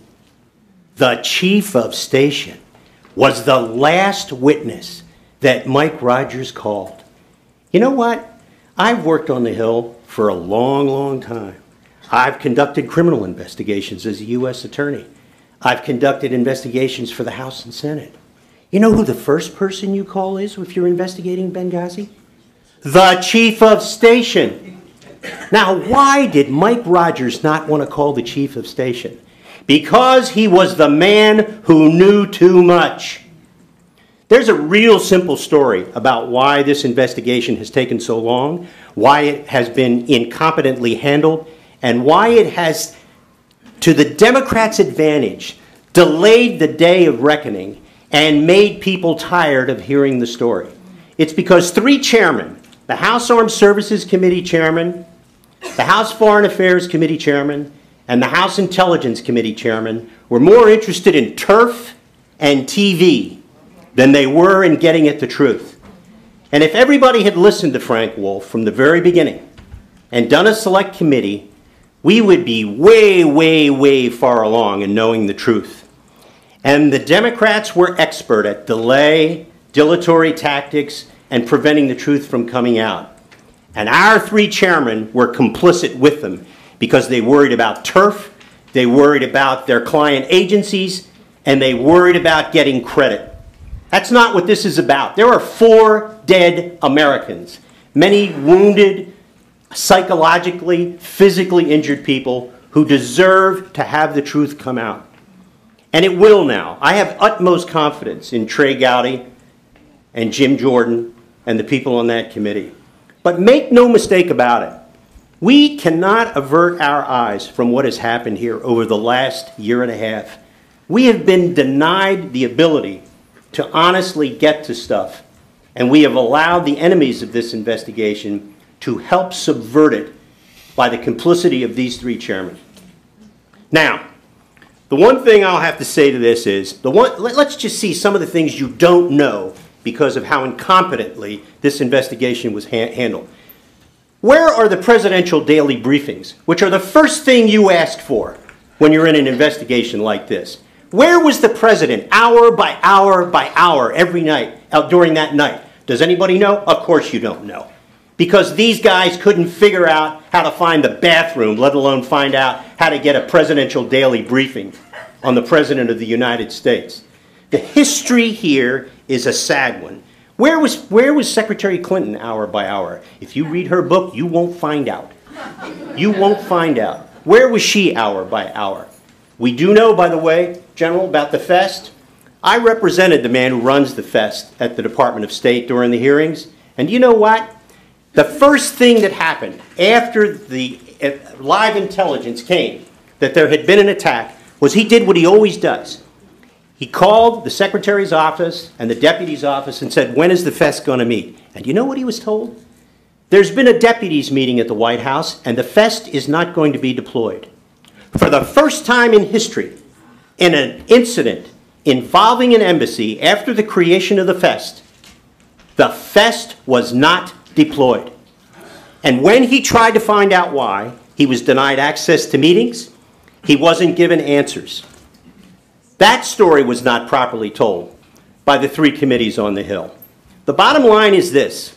We've got a lot of work to do. People out there listening to this and watching online, stay tuned, get engaged, get involved. Let the members on this select committee know that you care. There's a story to be told here that must be told. There is also a president who needs to be held accountable. A president who has become the president that Richard Nixon always wanted to be.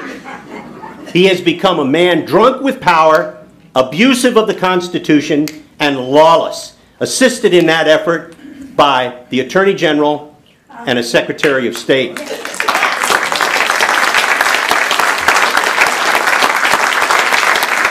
And also by a CIA which cared more about protecting the president than protecting former CIA employees and current CIA employees under duress on the ground in Benghazi. Thank you, Joe. I think you can see, folks, between General Boykin, General McInerney, and Mr. DeGeneva, there's a lot of emotion in this. This isn't simply some academic issue here. We're not going through the mechanics here. A lot of people are deeply emotionally involved in this. A lot of these men have served and have been willing to put their skin on the line for this country and just want those families to have some answers. Again, just some quick housekeeping. If you'd like to send a question, it's speaker@heritage.org, and the website for the coalition, if you'd like more information, BenghaziCoalition.org, BenghaziCoalition.org. As a reminder, this part of the program runs through 3:05. There's another panel after this. We'll take a hard 10-minute break at 3:05, and then we'll get right back into the third panel. But let's get into Q&A now. And just to clarify in the Q&A, just remain seated and let the microphone come to you if you have a question. We'll take questions now. You don't have to get up and go to it. So.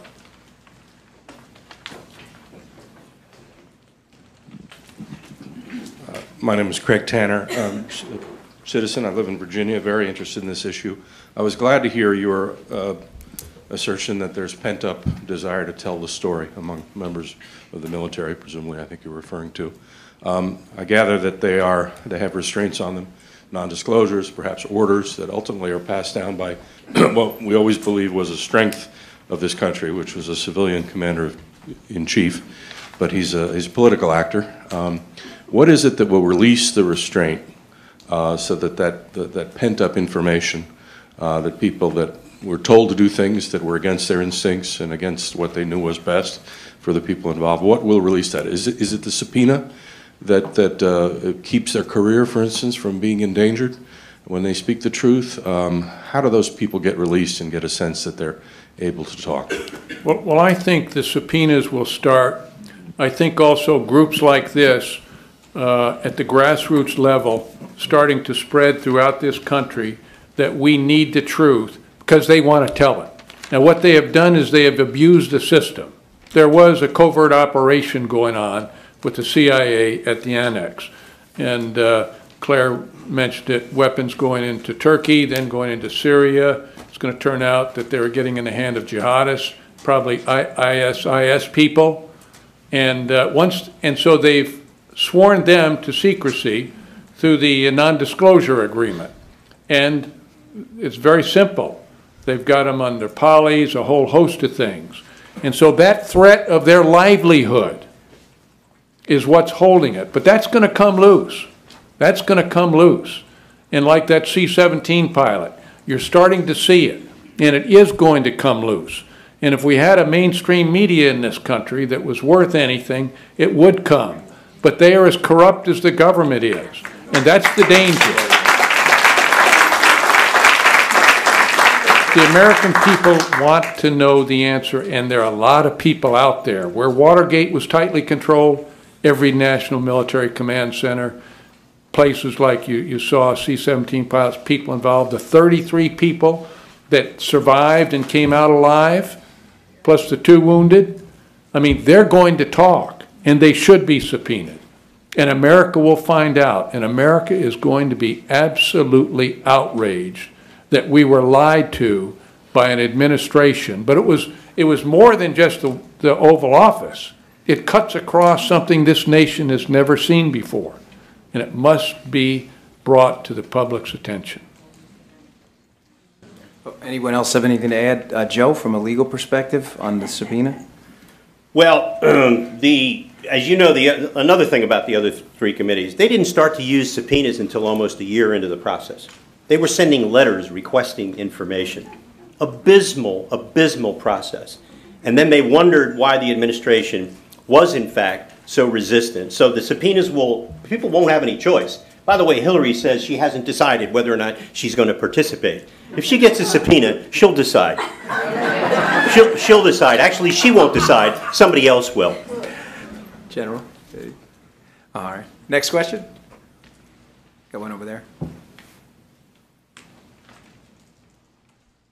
The underlying problem to me seems to be the media. Except for Fox News, no one else is covering this with the aggression that they covered Watergate back in that day.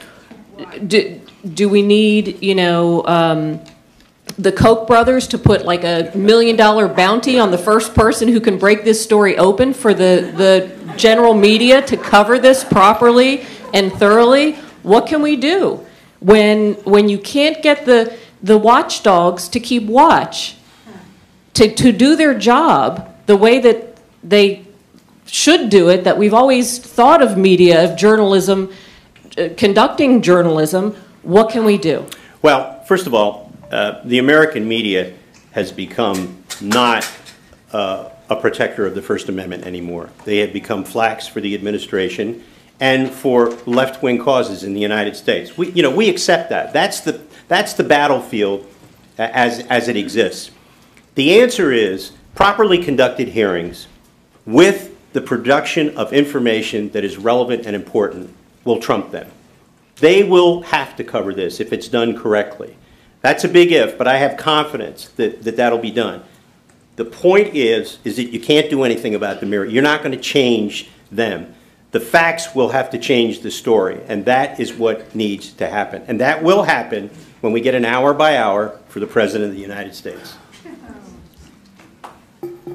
I'd just like to add on that as well that I think we need to understand some of the folks, and I know Joe, who's spoken to many who've been involved and have information about this, that it's not that they're not speaking out because they don't want to speak out. I think everybody's emphasized that. A lot of these folks, these men and women, are worried about how to put oatmeal on the table in the morning for their kids. I mean, just put yourself in their shoes. You have information. Your pension's threatened. Your livelihood's threatened. your very freedom in some cases, as we saw with the Border Patrol incident, for taking a picture with a cell phone of these facilities. We all have to understand that that doesn't excuse it. I think that what that flag represents is more important, and this is now the time for those brave souls to stand up. You know, I know what it's like to walk away, and it's not easy. It takes about 2 or 3 years before you completely decondition yourself to the environment you were in.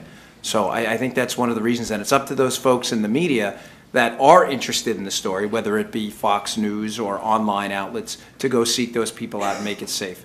But it's also, people have got to remember, in the military, we swore to uphold the Constitution against all enemies, foreign and domestic. You have civilian leadership over you. We accept the role of civilian leadership, but not if it violates the Constitution. And that's the problem.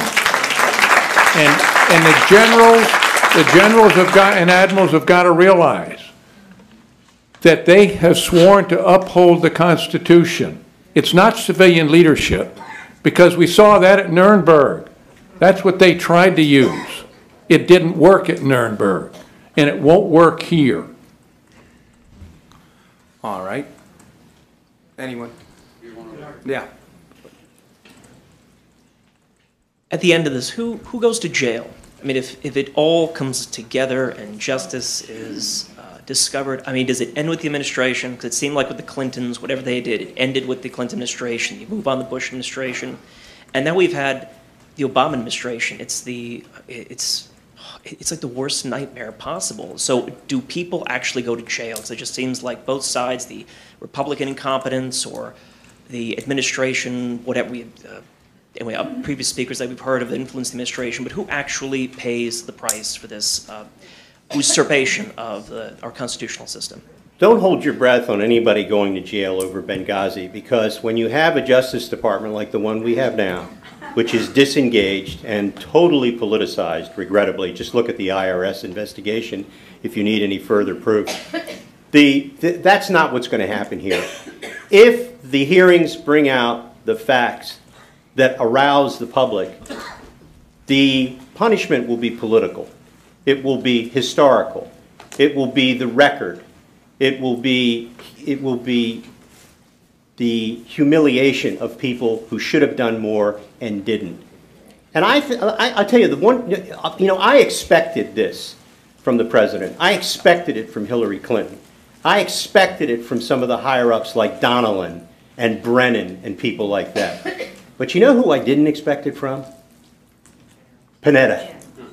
Panetta had been here long enough, and he had friends on both sides of the aisle. Why did he sell his soul on this story?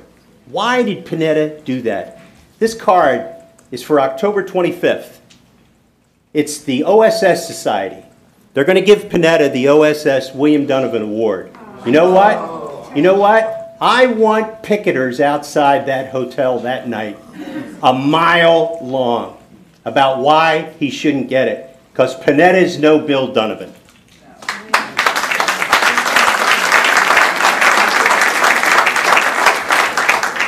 Just want to note we have quite a few viewers online, so thank you all for tuning in. And again, if you have any questions, speaker@heritage.org. Online question from BG, who prefers to remain anonymous but worked in the Clinton-Bush White House. And I'll give this one to you, General Boykin. He says he believes that the explanation for why Christopher Stevens was there was recovering weapons lost in Gaddafi's downfall and sending weapons to Syrian rebels. Do you believe the same? If any of you in here believe that, I've got some oceanfront property in Arizona I'd like to sell you. Look, I don't think there's any question that they were running a covert action out of there. Tom said the same thing, and I think Claire mentioned it earlier. They were running a covert action out of there. Now, I believe that it will ultimately be discovered that those weapons were going into Turkey to be provided to the very same people that form the foundations of ISIS today, that we are arming and equipping the enemy, which Frank talked about earlier. I think we're going to find that that was going. But remember this, covert action is legal. This is not an issue of legality if 8 members of Congress were briefed, 4 in the House, 4 in the Senate. It's legal. The question is this a failed foreign policy that we were once again arming and equipping the enemy, giving weapons to the very same people that ultimately came back and gave them back to us when they killed 4 of our comrades? This was a failed foreign policy.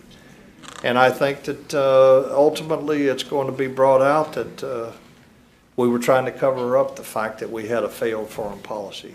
It's part of the problem here. Yeah, but I think it would have been easier. All they had to do was say, we were attacked, we lost 4 people. I mean, they should have tried to respond. They should have done the best they could, and America would understand that. We get attacks all the time. But they went into this elaborate cover-up. They did it for political purposes. And that's a violation, I believe, of the Hatch Act, isn't it, Joe? At a minimum, one of the things that's very important to remember about this, and it really reflects General Boykin's comments as well, this is not very subtle stuff. This administration has adopted a public policy of lying as a part of public policy. Consistently, repeatedly, on almost every subject, whether it's military, intelligence. Remember the leaks to the New York Times about how the president was sitting there solitarily in the middle of late on a Friday afternoon with his list of targets to be killed by drones, among whom were Americans. Whether or not you agree with that doesn't matter. But look at the use of the media to paint a picture of the solitary executive engaged in the most difficult and time-consuming tasks. And then they lied about it later, saying that these were not leaks of national security information. This administration lies as a matter of public policy, and the media has gone along with it. But this committee, if it is handled properly, will put the lie to the lie. Thanks, Joe. Just as a reminder, we have about 6 minutes left in this panel, 10-minute break. We may get to one more question. I appreciate you all ending your statement with a question mark. That is, as all of you know, we deeply appreciate that. Please continue that into the third panel. Let's go, up front. Then Mike, will come to you. Yeah. I have a statement and then a question for Joe DeGenova. Some years ago, the late Paul Harvey called me and asked me to help him write a major speech to the Radio Television Directors Association on liberal bias in the media. And I helped him do this, and I went out to Las Vegas and actually attended, which I did every year for many years, the convention. And there were 3,000 radio and TV executives in the audience. And amazingly, he got a standing ovation from most of the people who were in the audience among the radio and TV people. Now, it's true that most of the networks obviously were, in that time and still are, dominated by liberals, most of which won't cover our stuff. But what was also true was there were an awful lot of people away from the New York and Washington and Los Angeles networks who were totally different and who were willing to listen to Paul Harvey and who gave him a standing ovation. So I guess my question for Joe DeGenova is this.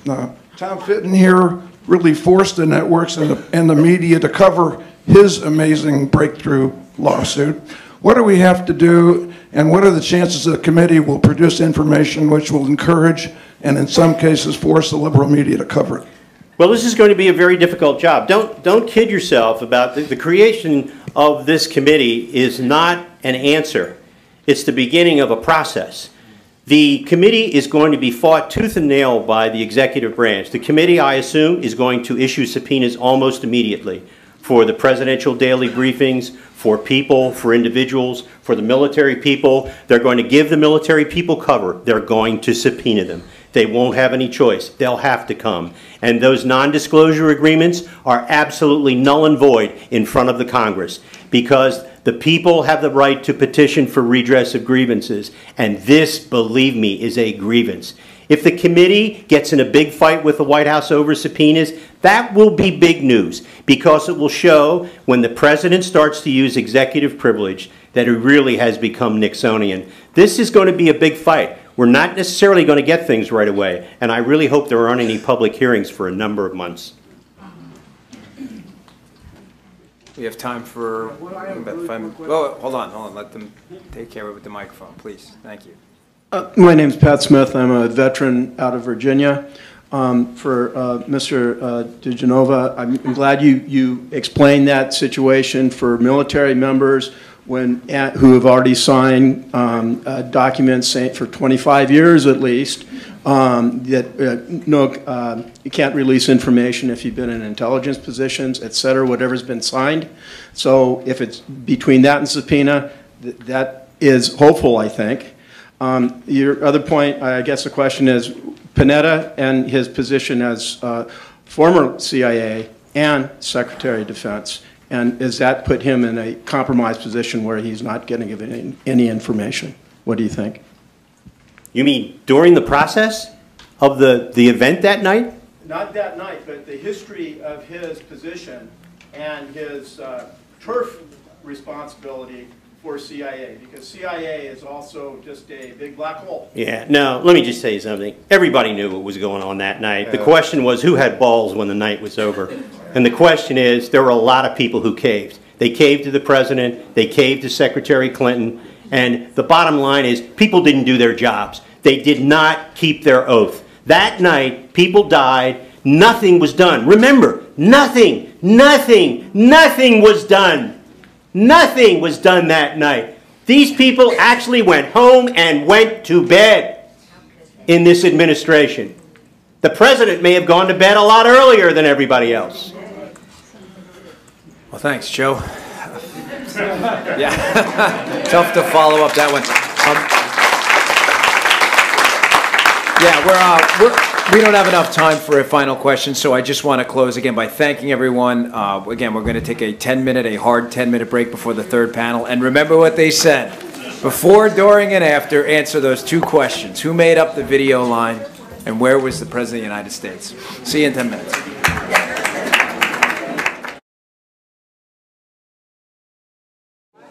Okay, we're going to get started. Welcome back to the third panel of our symposium here today. Challenges for the Gowdy Select Committee on Benghazi. And I'm Tom Fitton, President of Judicial Watch. We're honored to be joined by three great experts and activists on this issue specifically. Joining us immediately is Hella Dale, who is Senior Fellow for Public Diplomacy at the Douglas and Sarah Allison Center for Foreign and National Security Policy here at Heritage Foundation, our host. Her work focuses on U.S. government's institutions and programs for strategic outreach to the public of foreign countries as well, more traditional diplomacy. You may have read her in the newspaper. She's had a foreign affairs column regularly since 1995. Also joining us is the better half of DeGeneva and Tenzing, Victoria Tenzing. She's founder partner of that firm, former Deputy Assistant Attorney General of the Criminal Division of the U.S. Department of Justice, former Chief Counsel of the U.S. Senate Intelligence Committee, and former Special Counsel of the U.S. House of Representatives. She is a widely known expert on whistleblowing matters, and specifically she represents the whistleblower in Benghazi, Mr. Greg Hicks. Also joining us is investigative reporter, author, activist, and author of the new book, Benghazi Dark Forces, The Truth About What Happens at Benghazi. And Ken has been around as an expert in an expert in what an expert in the Middle East in ways that many of those who you see on TV can't ever hope to mimic in terms of his context and expertise in the Middle East. So we're really grateful to have him here as an expert, Ken Timberman. We are here to talk about what we can expect from the Gowdy Committee and what we should do. And I'm concerned. I'm concerned because of the work that Judicial Watch has been able to do. And I see an institution at Congress that is completely hapless in the area of government oversight. Completely hapless. And I appreciate Joe's comments about the failures of oversight by the other committees. But, you know, they've got the resources that even just sitting there, they should have been able to get the material that Judicial Watch was able to get.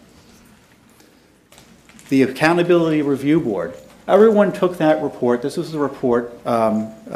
This board was created by Hillary Clinton. Never interviewed her to examine what went on in Benghazi.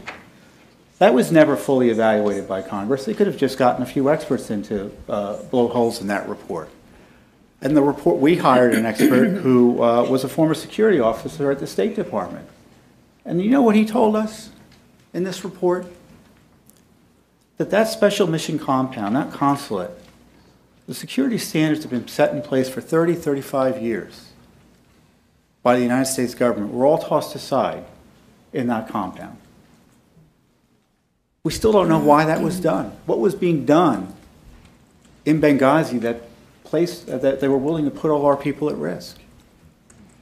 Judicial Watch was able to get information about the security at Benghazi. The Blue Mountain Group, the company the administration first denied was providing security. And we found key documents showing how much they were being paid, what they were being paid to do, and the fact that they were battling at one point the February 17th Martyrs Brigade. Their partners for security are our partners for security at Benghazi. Just think of the name of that militia. Does that provide you reassurance? Imagine having your lives relying on someone named the February 17th Martyrs Brigade. And of course we now know that at least one of those folks were on the other side, and obviously most of them turned away and weren't providing any support. And then, of course, the talking points, which really is Judicial Watch's disclosure of these talking points as a result of a Freedom of Information Act lawsuit precipitated the appointment of the Gowdy Benghazi Committee.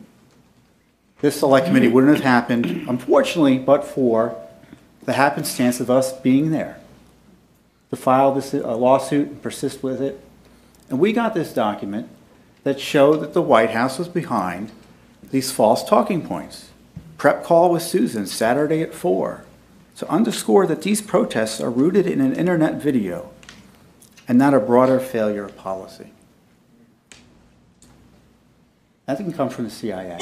It came from Benjamin Rhodes, who was a Politico on the national security staff in the White House.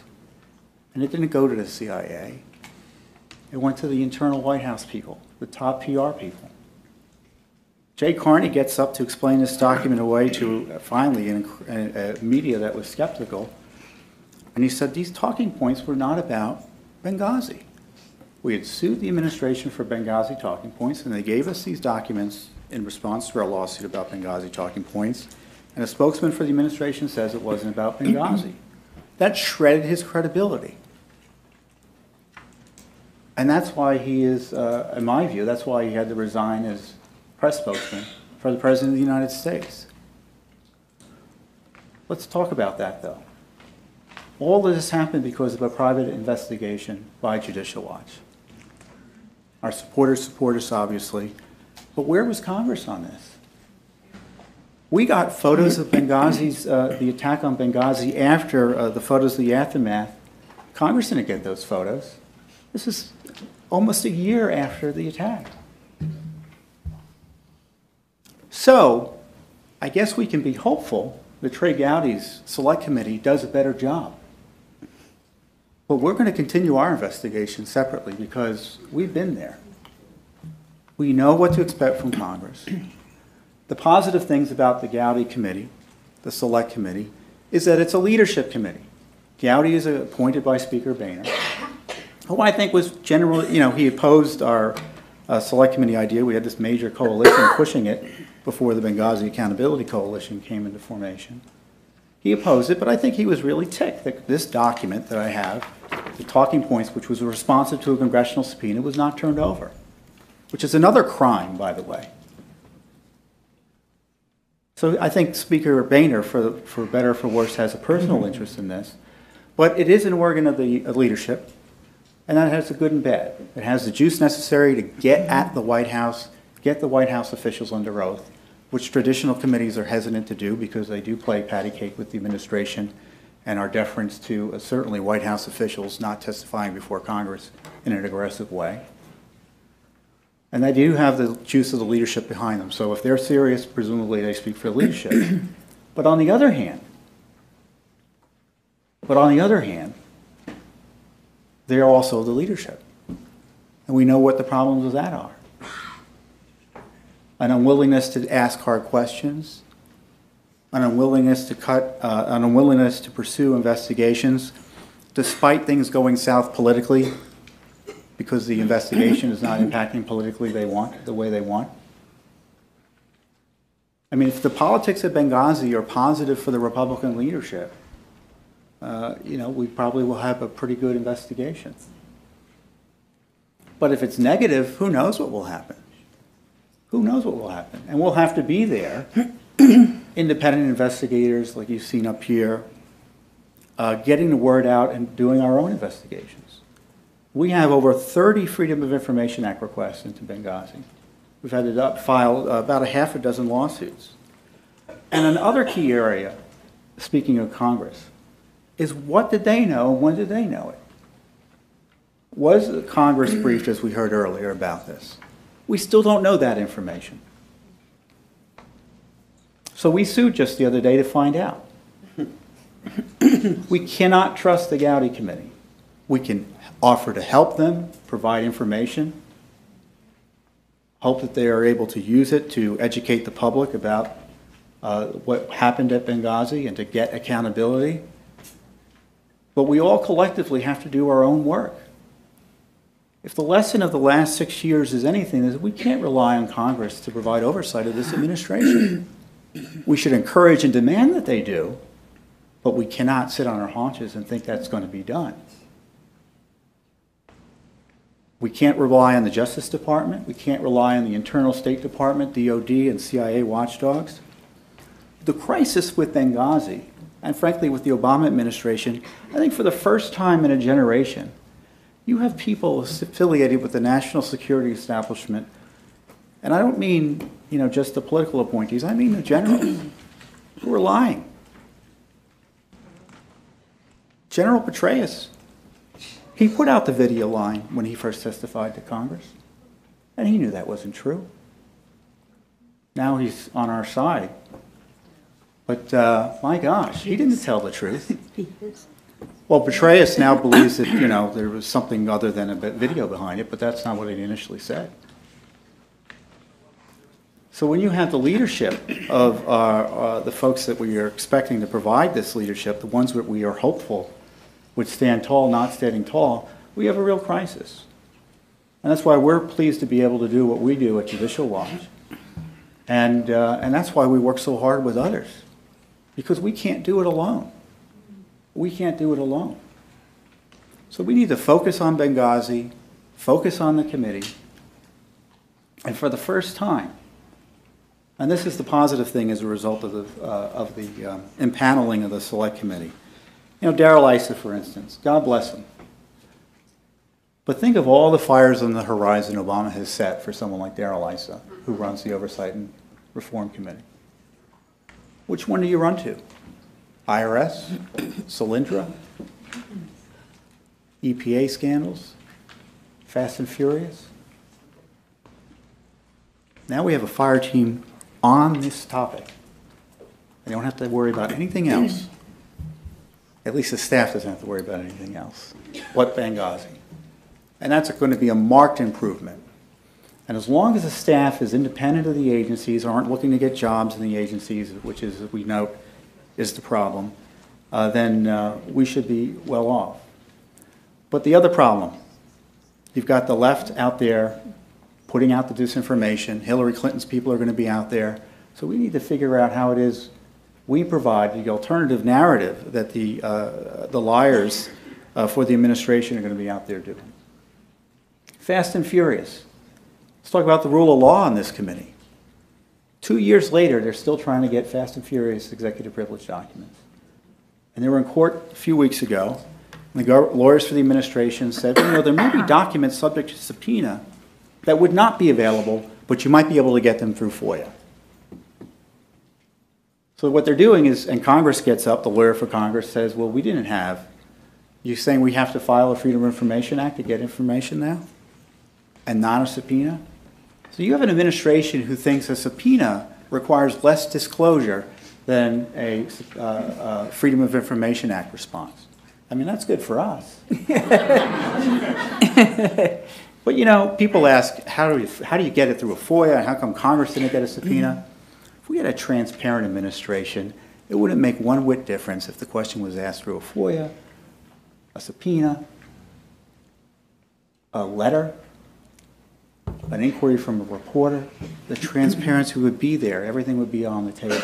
And when you have a secret administration that is contemptible for the people's right to know, you're going to have these battles. So that's my big advice to the committee. Be prepared for the battles. Be willing to go to them. And they should be aware there is a groundswell of support for the truth on Benghazi. And that Washington politics is different than American politics in many respects.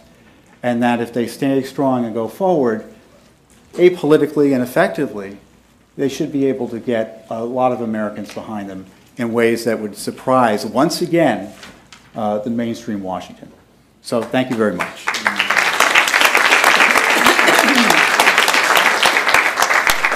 So I'll turn it over to Helen Dale, who will give us her presentation on behalf of Heritage Foundation. Well, thank you, yes. Yes, I'm Helen Dale. As you mentioned, I'm the Senior Fellow for Public Diplomacy here at Heritage Public Diplomacy Studies. And I'm here for two reasons. One is that my boss, James Carafano, got ill and couldn't join you today. I know he would have wished to be here. He is much more of a military expert than I am.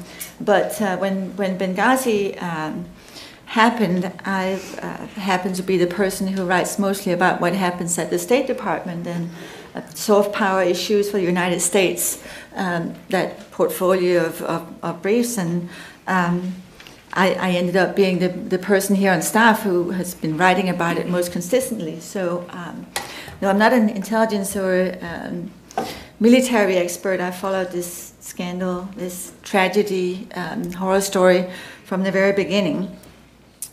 And if you would like to see some of the things that we have published, not just myself, but my colleagues, our brand new blog, The Daily Signal, here at the Heritage Foundation, has made Benghazi one of its top priority issues. So we will continue to follow, publish, and get the word out to all our members about what is going on.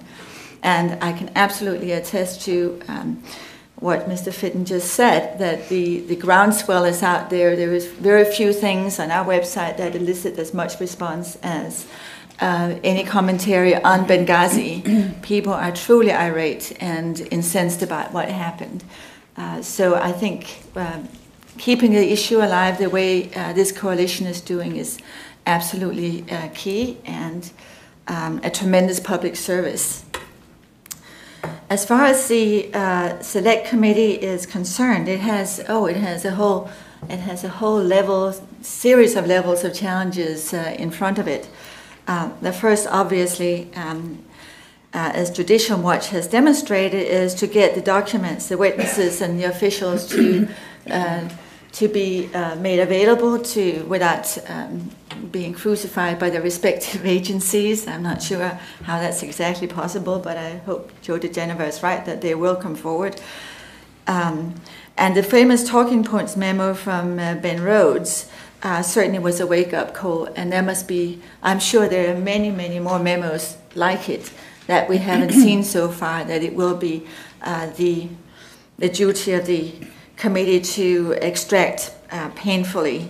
And Judicial Watch will be absolutely key in this endeavor. I keep wondering, what were the responses? What were the reaction to Susan Rice's 5 media appearances?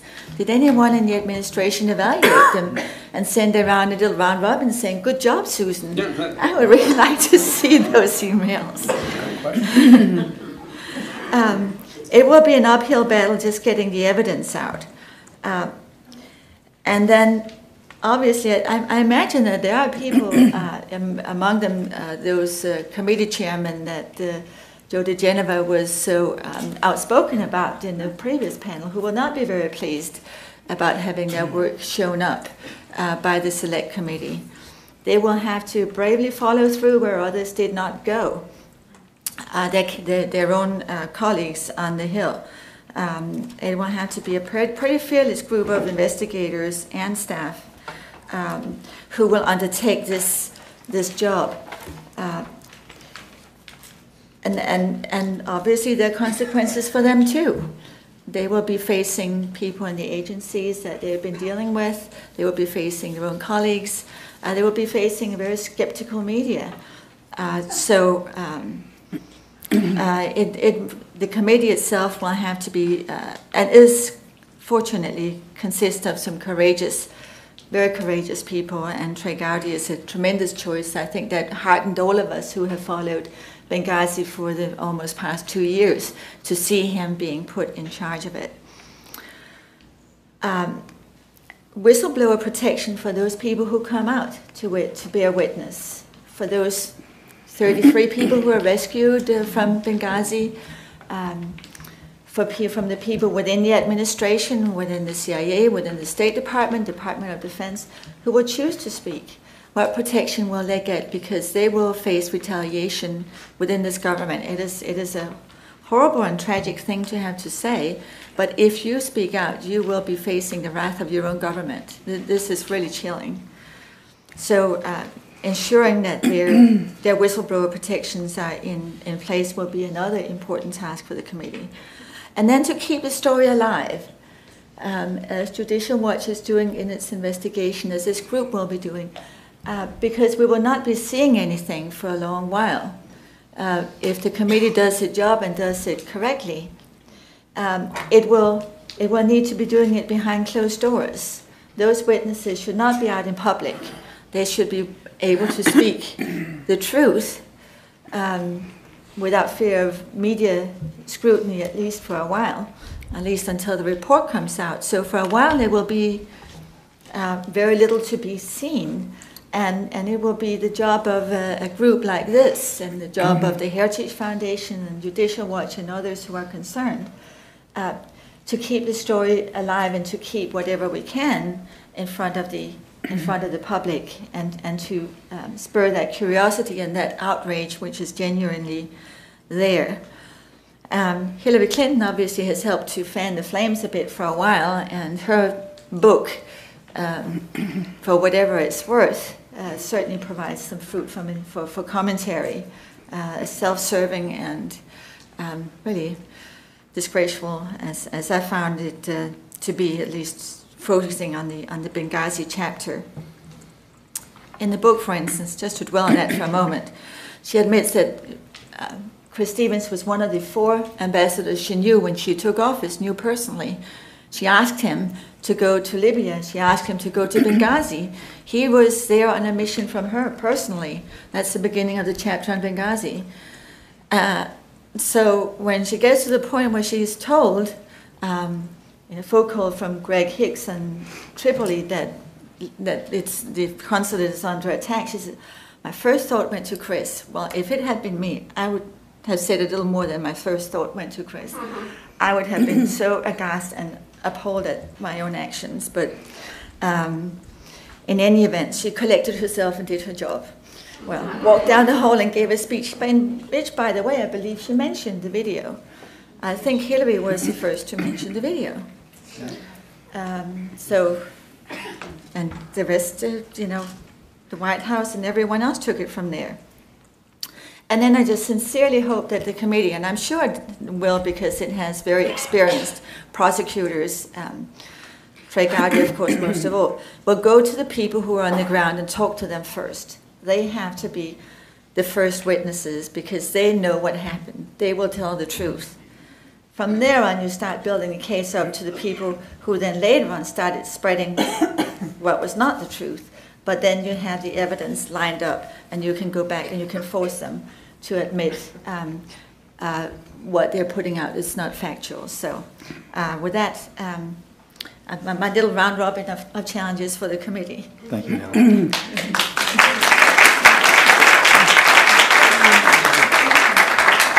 Victoria, please. Yes, Tom, I want to say one thing about how wonderfully devious these people are. Your comment about Petraeus, and I blinked, he's on our side. Last I checked, the criminal investigation against General Petraeus was not closed. That tends to keep one's mouth shut. So, just had to get in that little. That's true. Yes. I want to test. I want everyone to be honest. I want to know when the hearings were over, which were about 6 months ago. We don't count the Intel one with Morrell. But about 6 months ago, I think we had our last hearing. It was before the first of this year. Who knew what decision had been made about the fest? Did anyone in here, in this room, know that the fest was told that they couldn't meet? How many people knew that? Just not very many. Not very many. Who knew, when the hearings were over, what the number of security personnel were in? he keeps cheating. How many people were assigned to security at the agency or at the embassy in Libya? Anyone know? 38. How many were assigned on 9/11? Anyone know? 9. 9. That's why there were only 2 available to go with Chris Stevens. Does anyone know why Chris Stevens was in Benghazi? Did you know that at the end of the hearings? Why he was there at the time he was there? September?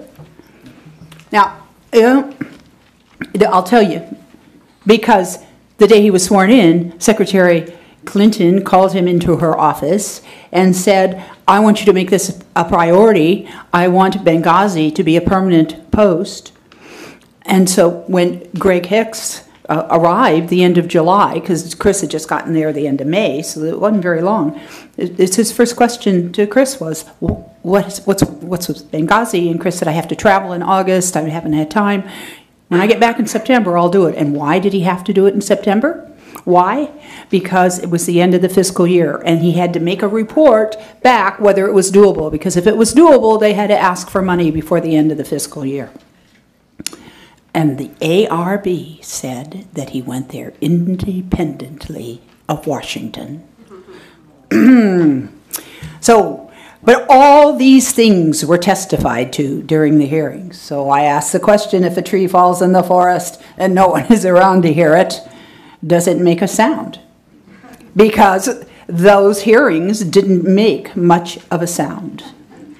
You all didn't know, and you're people that are well-versed and keep up on it, you're interested in the issue, and you don't know these very important facts. And I say, in the challenge for the committee, we have to examine some of the process that they used in those various committees vying with each other.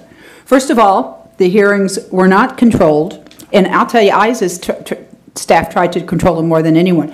But Greg Hicks was testifying, very powerful testimony, and he was talking about what happened to him when he got back to the State Department and how terribly they were treating him.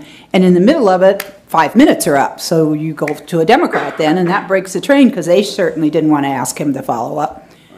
It took 6 more members before we could get somebody to ask him to follow up on what he was testifying about. Somebody had to be banged over the head because they wanted to ask the results of Chris Stevens' autopsy. I mean, you got it. You know, it's just pathetic. I was going crazy during that time. There was no control, and it wasn't. You know, a chairman can just do so much control. The press office was lousy. Let me give you an example of that. I got a call from a reporter, a very sympathetic reporter, and he had just received a memo from the ISA committee, and it said, because you were one of our very favorite reporters, we're going to share this information with you. Now, I mean, what an insult. How unsophisticated. And except for the gang of 3, Jason Chaffetz, and you know who the other 2 are, Trey Gowdy and Jim Jordan, the messaging stunk. Oh my God. Because there was no criteria for the day. There was no agreed upon message. So let me give you a motto for these hearings, because their biggest challenge is going to be getting the message out and doing it with a sophisticated press office. This is not a court of law. It is a court of public opinion. I'm not worried about the lawyering. Trey Gowdy and Jim Jordan, if they were just the only 2 members of the committee, they can take care of the cross-examination and the questioning. They are marvelous. But unless those facts get out at a hearing, unless they get published, and that tree's fallen and nobody's going to hear about it. And there are sophisticated ways to do that. There are reporters in the mainstream media who could be and were interested in this subject. Why somebody should have been pursuing Lisa Myers of NBC. Some people did give Cheryl Atkinson's things, but it wasn't from the committees, I can tell you that. How come they're all women? How about that? The women have the tough stuff here with the press. But this committee must find a way to get a professional press office on board.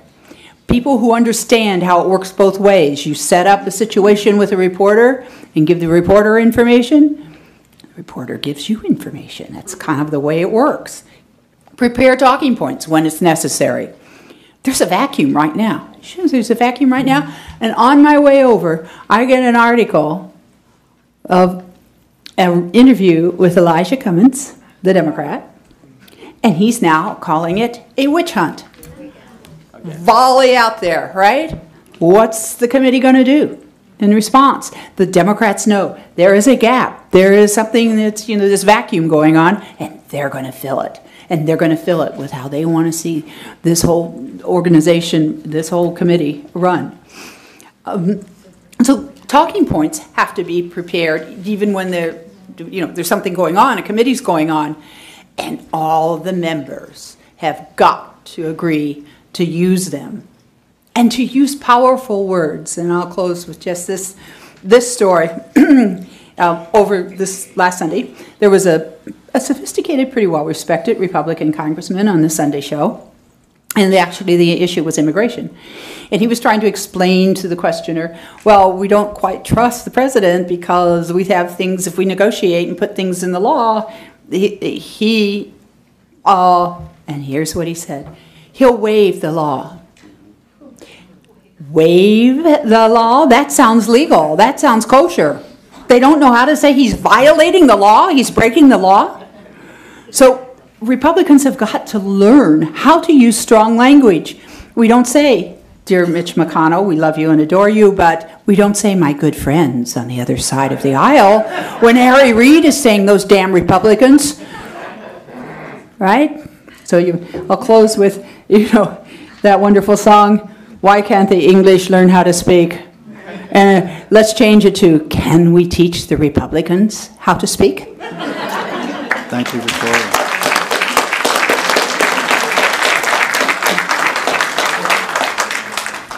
Ken Timmerman. Well, good afternoon. My name is Ken Timberman, and I have just finished a book called Dark Forces, The Truth About What Happened in Benghazi. My publisher sort of wonders how I do this because I'm also running for lieutenant governor in the state of Maryland. We have a full schedule going all day morning, all day night. We have early voting and all the rest of it. And I said, look, my investigation was pretty much finished by the time Charles Lawler asked me to join his campaign in mid-February. So here's the nutshell. I'm a single investigative reporter. I've been working on terrorism issues, national security issues for the past 30 years. I've spent much of that time in countries that you read about on the front pages of the newspapers, Iraq, Syria, Libya, Lebanon, Israel, all over the world. I've developed sources in the intelligence communities of those countries. I also work with people who are in the special operations community here in this country, overseas, and around the world. I came to some very different conclusions in this 14-month investigation that I carried on without the resources of the Heritage Foundation or Judicial Watch or any other organization, but my personal contacts and people who were aghast, upset at what they felt was treason committed here in the United States by the leadership of this country. I got a great deal of cooperation from people in the Spec Ops community because of that.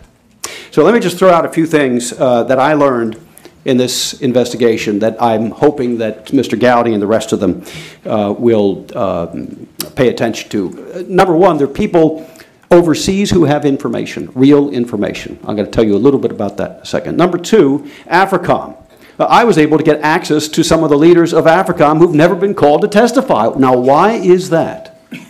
You know, folks with several stars on their shoulder boards who were, in charge of military operations that night as the attacks were going on, who knew what forces were there and available in theater that could have been moved to save our people, and were not moved. Those people have never been brought to testify. They've never been subpoenaed. I managed to talk to a number of them in my book. But let me give you an easy way to remember what this is all about. I like to say that there was an original sin in Benghazi, and that led to an original spin. All right? The original spin was the arms dealing. Okay. And a lot of what you've heard about is weapons going into Turkey. And I would submit to you, my investigation is concluded, and there's some both photographic and documentary evidence, which I will reveal when the book is released. Everybody wants you to look up here and watch what's going on in Turkey. This is a very typical thing that the intelligence community does. Watch my hand up here, watch my hand up here. The missiles were going down there. You got that? The missiles were over here, okay, not up there, all right? The missiles were being brought into Libya in the beginning by the Qatari special forces. They had been given to Qatar by the Saudis. It was a legal, covert operation authorized by the President of the United States to bring Stinger missiles into Libya in the very beginning of the Civil War before the NATO bombing started. They brought up somewhere between 300 to 400 of them in. Now, how do I know this? Well, because they came in a convoy through northern Chad, down here, okay? And they were stopped by the French. The French still had 300 troops in northern Chad. They've had them in there since 1978. They're based out of Faya-Largeau in the northern part of Chad. And the French stopped this convoy. They said, what the heck do you think you're doing? And they said, well, we've got this operation. We have all the clearances to do it. And they said, well, let's have tea together. So they had tea in the desert in the Qataris' nice five-star tent with the air conditioners and all the rest of it, while the French very carefully used an open satellite phone, unencrypted, to call Paris. And they did that on purpose. All right? So they called Paris, the Élysée Palace. How do I know this? Because sources in the Élysée Palace who were close to Sarkozy told me this. They called Paris. They said to the president and his staff, you know, are we going to allow these Stinger missiles to go into Libya? And they said, well, gee, we don't know. They're not ours. Maybe we ought to call the Americans. They called the chief of station, the CIA chief of station in Paris, who called back to Langley, and they said, yes, please, let it go ahead. This is, you know, early on during the Civil War. So it was an authorized operation. Those missiles were never used in Libya. In fact, I'm not convinced that the Qataris ever turned them over, the Stingers themselves, to the Libyan rebels. But they were taken out. And when the CIA later on, and the State Department later on, tried to get them back, many of them went missing. One of those missiles was found later on. It was found on July 25th, 2012. In other words, a couple months before Chris Stevens was killed. And it was found in Afghanistan when a Taliban guerrilla fighter fired it against a Chinook helicopter carrying American Special Forces in Afghanistan. Now, luckily, the missile didn't go off. And the Taliban didn't quite understand that, and the pilot was pretty damn good. He hard landed his helicopter. The guys all jumped out. And someone else took care of the Taliban on the hillside. They went back where they came from. When they did the investigation, they found a fragment of the missile in the nacelle, in the engine nacelle of that helicopter, and it had a serial number on it. It had a serial number. That serial number tracked back to a lot of Stinger missiles that had been signed out by the CIA and transferred, we believe, my sources believe, to the Saudis who gave them to the Qataris. All right. That's the first original sin. The second original sin was going on concurrently, and that was actually taking surface-to-air missiles out of Gaddafi's arsenal that went loose. There were about 2,500 that we supposedly were never able to recover. I found in Dark Forces, and I describe this, there's a very telltale sign of these missiles that allows you to identify them. 400 of them went down through Agadez. Remember, we're supposed to look up here. We're looking up here. They went down here. Okay, Agadez is in Niger. Okay, it's south of Libya. They went down to the arms market in Agadez and then out to jihadi groups. The Israelis found some of them in Sudan. They had to bomb several warehouses. Okay, that's what was going on. They also made their way to jihadi groups around the world. There were 800 in total. John Brennan knew about it. U.S. Predator drones had eyes on those missiles. People were asking, why don't we take them out as they're going out of Libya down to the south? And they were told, it's none of your business. So I would hope that the Gowdy panel would take a look at some of these avenues that have not yet been explored. There's another one that's tremendously important. And I don't have time to go into too much detail about it here today. But it involves the Iranian involvement. In Benghazi. I learned during that civil war, early on, I had friends who were contractors in Benghazi. They were sending me emails, Ken, you know, the Iranians are all over the place. They're spreading money around and this and telling me things that they were doing. It turns out, and I have this from Iranian sources, who were plugged into the intelligence community in Iran itself. They sent a two-star general to Benghazi to run the operation. There is no way the mortars would have killed Ty Woods and Glenn Doherty at the Annex if it hadn't been done by professional mortarmen, and there were none in Libya. They were Iranians. This was a state-sponsored terrorist or operation, and that's what Trey Gowdy needs to be looking at. Now, in conclusion, here's why this is such a scandal. At the same time, they knew that. Hillary Clinton knows this. Okay, Leon Panetta knows this. Barack Obama knows this. And yet what do? They start negotiating with the Iranians over their nuclear weapons program. And they start making concessions to the Iranians. They knew that the Iranians killed our people in Libya. They knew that the Iranians were sending IEDs into Afghanistan to kill our soldiers. And what do? Now they're going to bring Iran into Iraq to solve the problem there.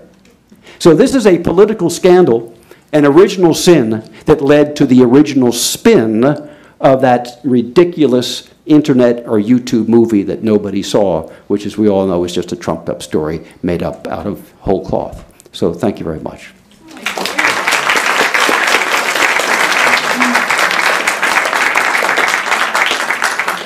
Well, thank you, panelists. I think we've given the audience a lot to work with in terms of creating additional questions and areas of inquiry. Are there any, at least here? Yes, in the back, sir. We'll get a microphone over to you. Wait for one moment for the microphone so they can hear you on the internet. Pass that over, please. It's a very quick question. My name is Alexis Savchenko, representing here myself. Why would Iranians help Sunni jihadis since they hate each other?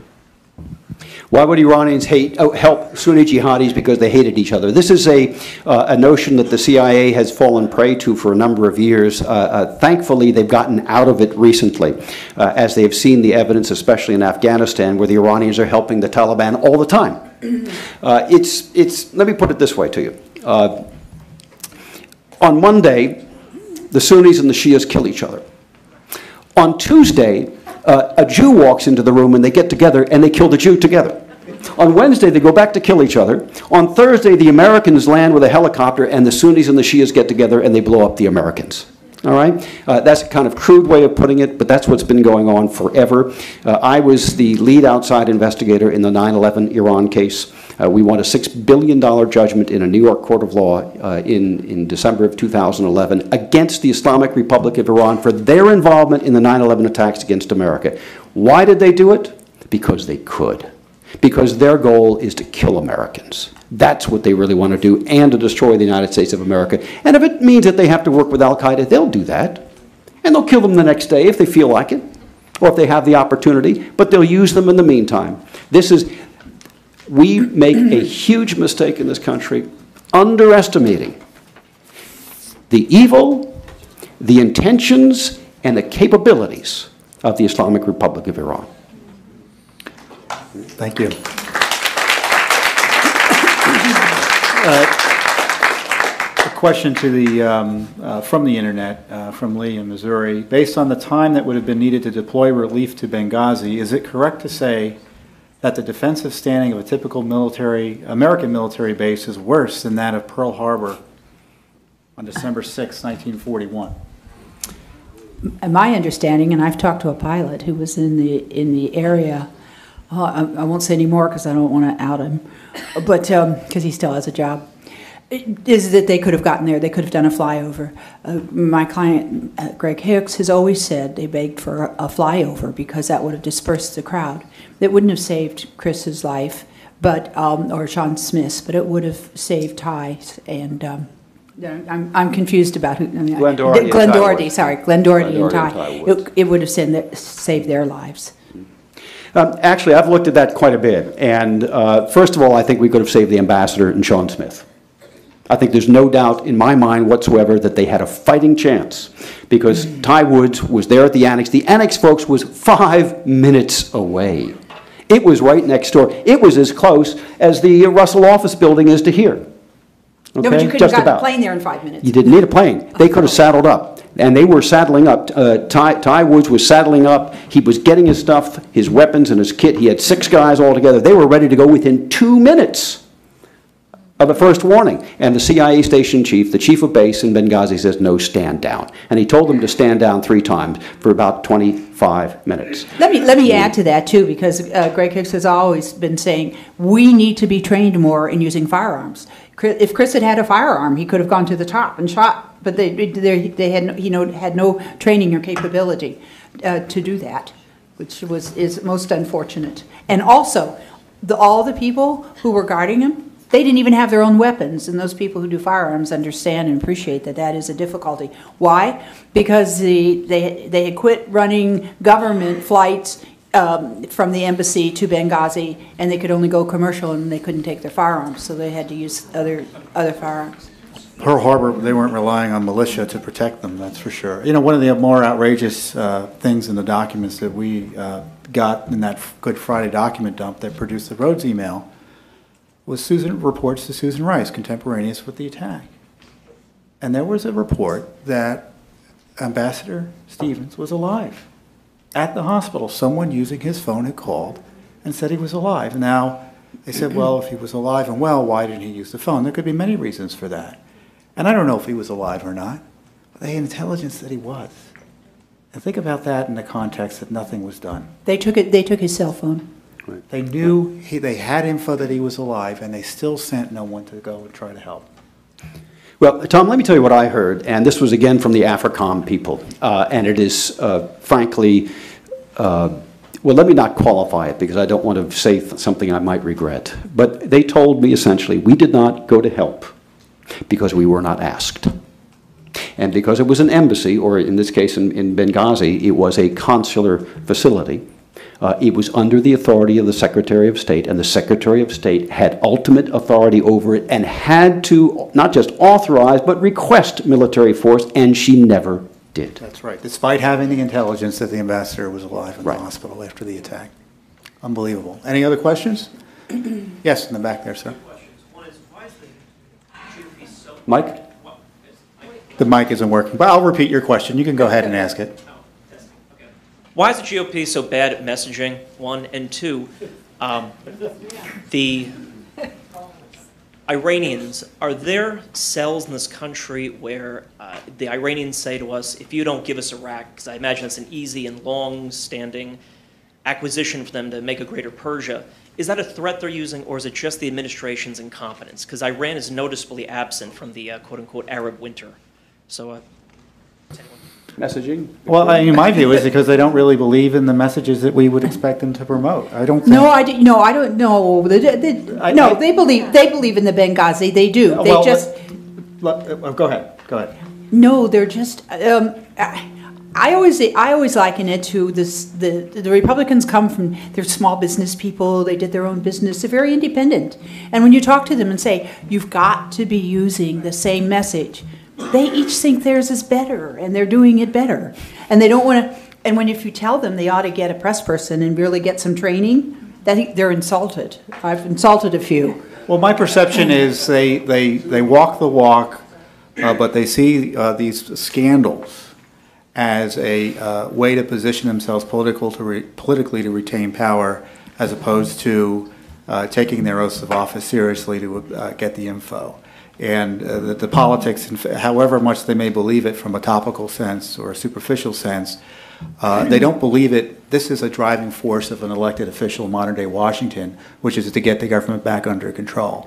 And if you kind of believe it internally and you internalize it, I think your messaging will be more effective because it becomes more believable. But any other responses? If I could just, add, I think you can't underestimate the difficulty of dealing with a media that is whose mindset is so different that there's almost a complete disconnect, that penetrating that wall, especially if you're not really that good at it to start with. If you're not a media person, if you're not an artsy person with a lot of words and kind of intellectual, and or believe in a lot of outreach or glitz, or that your message has to be explained and promoted, and you have to smile a lot when you do it, then you're at a huge disadvantage. And then if you're dealing with people who don't believe a word you're saying anyway, then you're really, it is a tough job. And there's, of course, some power plays. I would not discount that. Yeah, I think we're all right. Go ahead. Let me address the question. Let me address the question about Iran's intentions in Iraq. I think it's a tremendously important one. And again, we underestimate the capabilities, the evil, and the intentions of the Iranian regime. I'm going to address this by way of an anecdote to give you an example of exactly what's going on. And I learned this from people who are involved in the Green Zone and working on the intel there currently. The Iranians have been running the government of Iraq for the past 5 years. Okay? It's not today. They have been running the government of Iraq for the past 5 years. Now, how have they been doing this? Because they have placed in every government ministry either the number 2 person or the number 3 person in the ministry is either an Iranian citizen or somebody who is beholden to the Islamic Republic of Iran. And by the way, the positions that they covet in those ministries are the administrative positions. In other words, the Patrick Kennedys of the State Department are all Iranians in Iraq. So the guys who are in charge of the administration of every single Iraqi ministry are beholden to the government of Iran. Now, why is this important? Look at the Ministry of Finance, for example, Iraqi banks. The Iranians today control 4 particular banks in Iraq. They use the foreign currency float in those banks to basically skim off the top $15 million a week per bank. That's $60 million a week. Free money that they use for their operations. That's $240 million a month. That's $2.6 billion a year, folks, for covert operations by the Quds Force. And nobody sees it, and by the way, a lot of that is your money and my money, because we have been subsidizing the Iraqi governments for all these very many years. We are naive. We are really naive. It is about time we grew up and ran this country the way it ought to be run, with some adults in charge instead of putting the kiddies in the White House.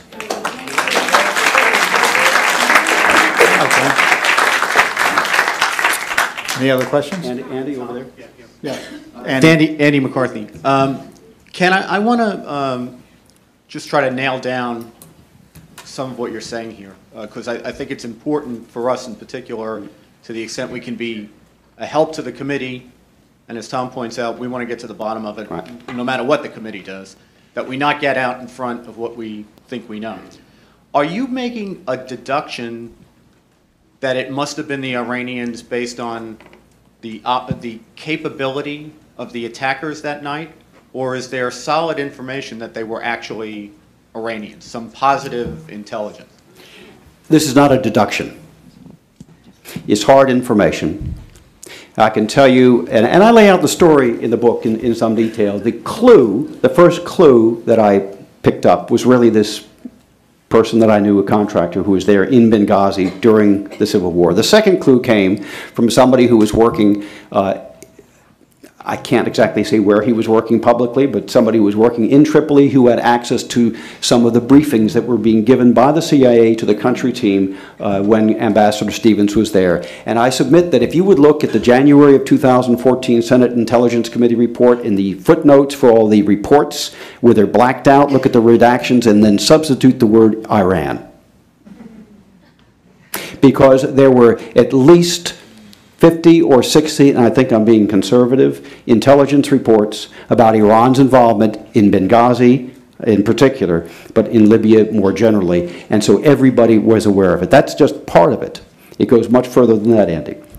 The reason I know about the individuals, the 2-star general, the guy named Judicial, you're going to learn about him in the book, who was the operations guy on the ground. I learned that from the Iranians from my Iranian sources involved in Iranian special operations, some of these guys that defected. And I was able to actually confirm some of that with the U.S. special operations community. They're aware of that. They are aware of that. This is information that the United States government has access to, that they are aware of, that they have been covering up, that they don't want the public to know. It's hard fact. Thank you. Yes, in the back corner. Hi, my name is Michael Karlowick, and I'm just an average citizen, and that alone probably will generate an IRS audit. But, he won't be the first. Take a number, huh? Right. But just as an observation, isn't it great that we can still meet in an open forum and discuss this? And you know, a lot of people can't.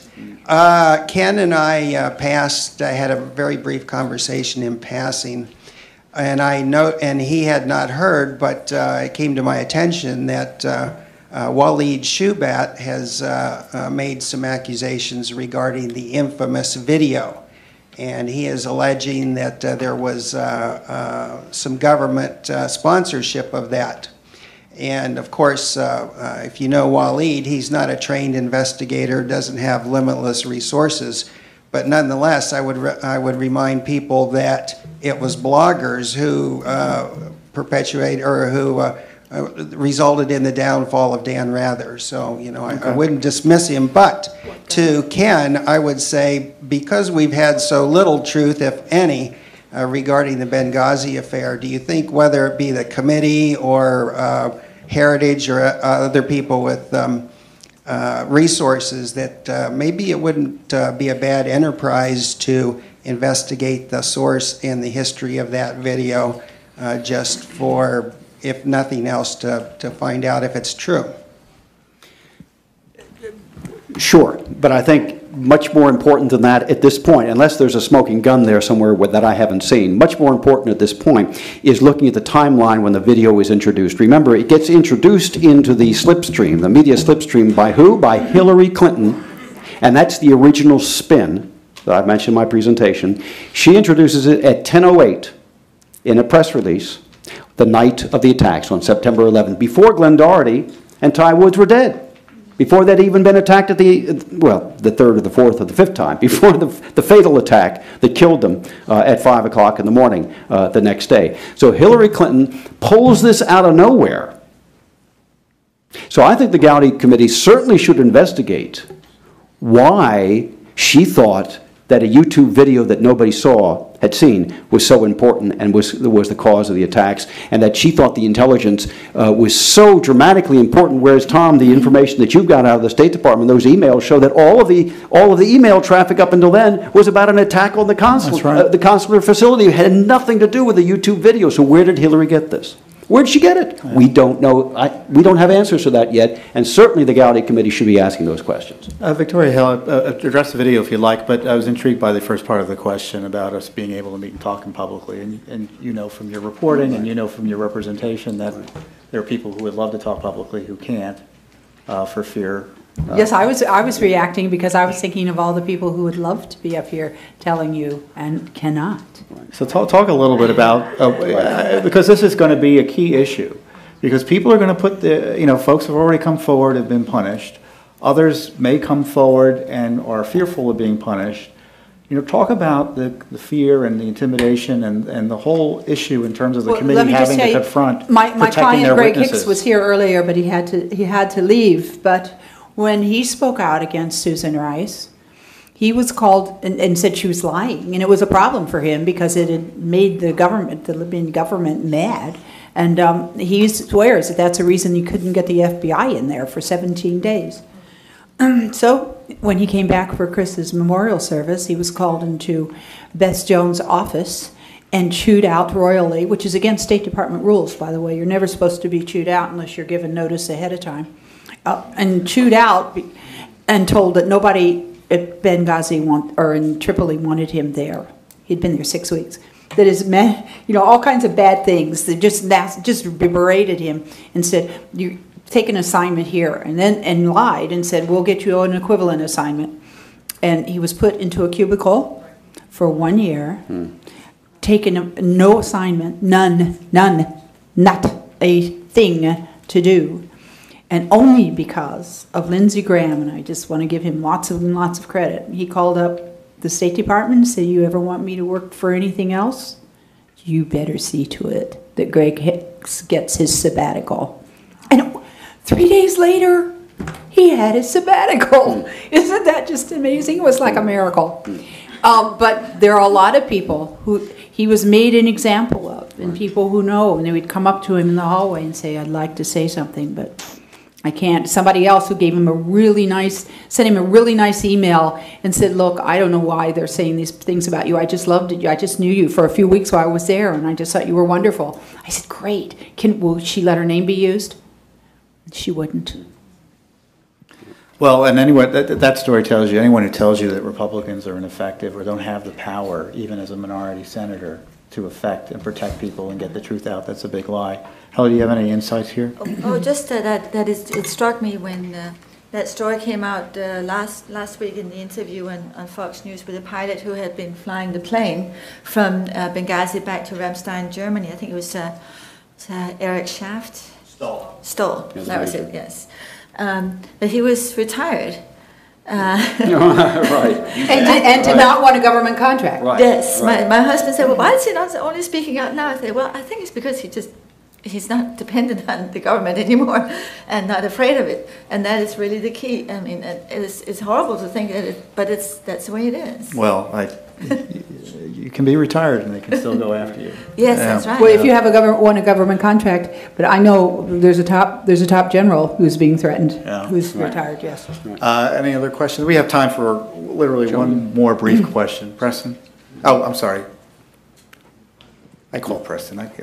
Joe, you've already spoken. No, I'm just kidding. Go ahead. Preston.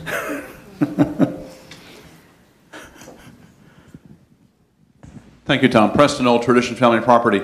This panel, I think, is extraordinary because it talks about very real fears that people who are in government service certainly have, not only, I would say, of losing their job or being put into a cubicle for a year and twiddling their thumbs, but that my question has to do with something much more sinister and dark than that. If you get a bunch of people who start to sing, and for whom political retribution and harm of their livelihood and so on doesn't deter them,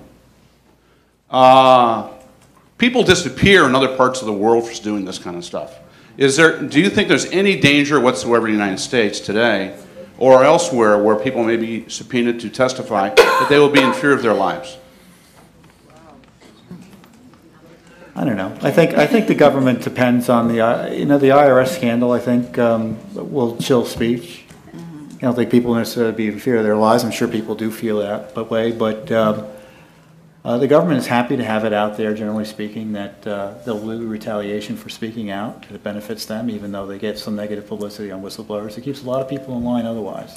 Ken, I mean, you've got sources in and out of the country. Preston, many of the people that we want to hear from themselves have led lives where they've been doing things professionally of such violence and such skill and such control that I don't think the United States government, political people, would want to be going against them or making idle threats that they could not carry out. Now, I say that half jokingly, but quite seriously, the people that we need to hear from are in the military, in the special operations community, in the intelligence community, and in the diplomatic community. I think among the diplomats we're going to have the most trouble.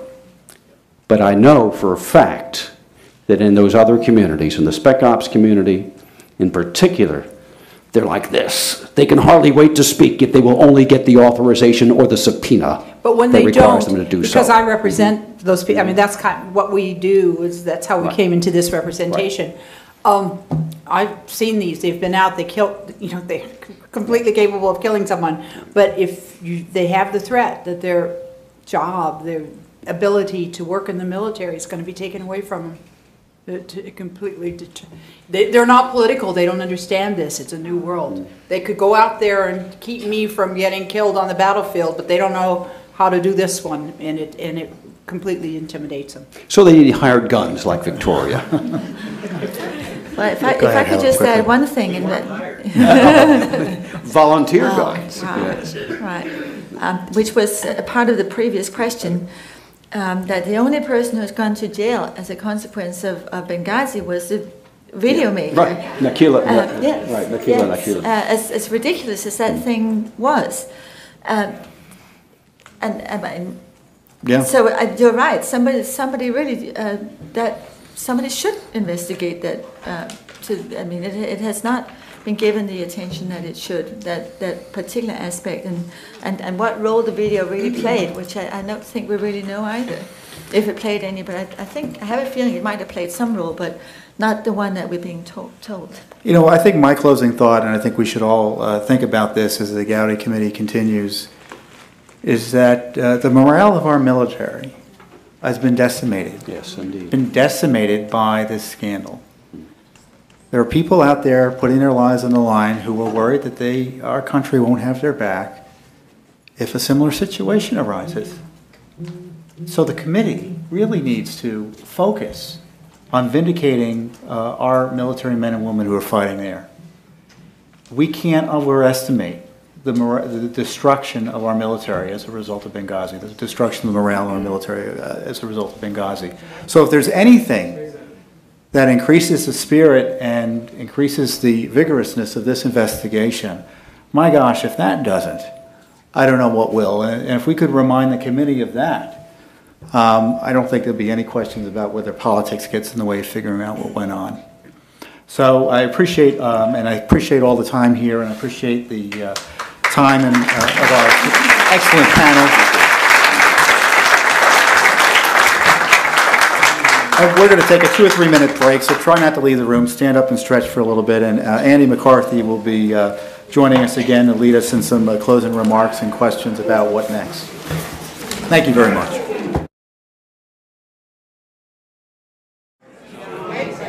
Ladies and gentlemen, we're gonna try to move forward, and out of respect to our internet audience as well, and also try to wrap up. So if I could just ask you to take your seats.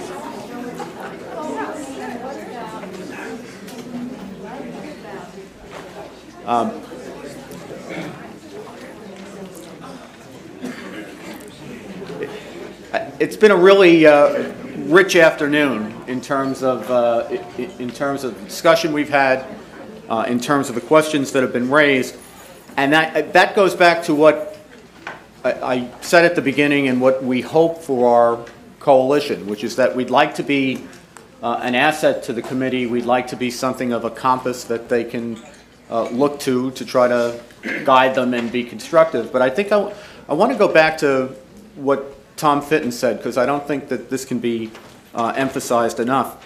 What we're about is getting to the bottom of what happened.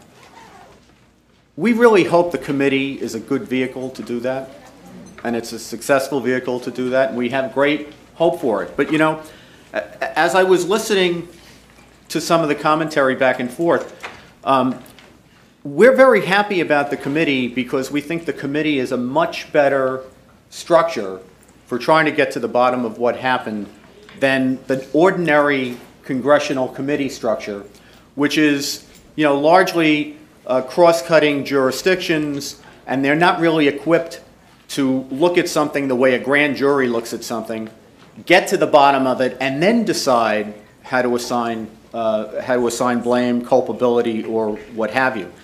The other thing that occurred to me is this. Subpoena power is a great thing. I was a prosecutor for a long time. It's a really great thing if you need to get to the bottom of something. But, and this is an important but, when I was a prosecutor, my phone calls always got answered. And having subpoena power was one big part of that. Subpoenas are not things that people want to comply with. They're not things that people want complicating their lives.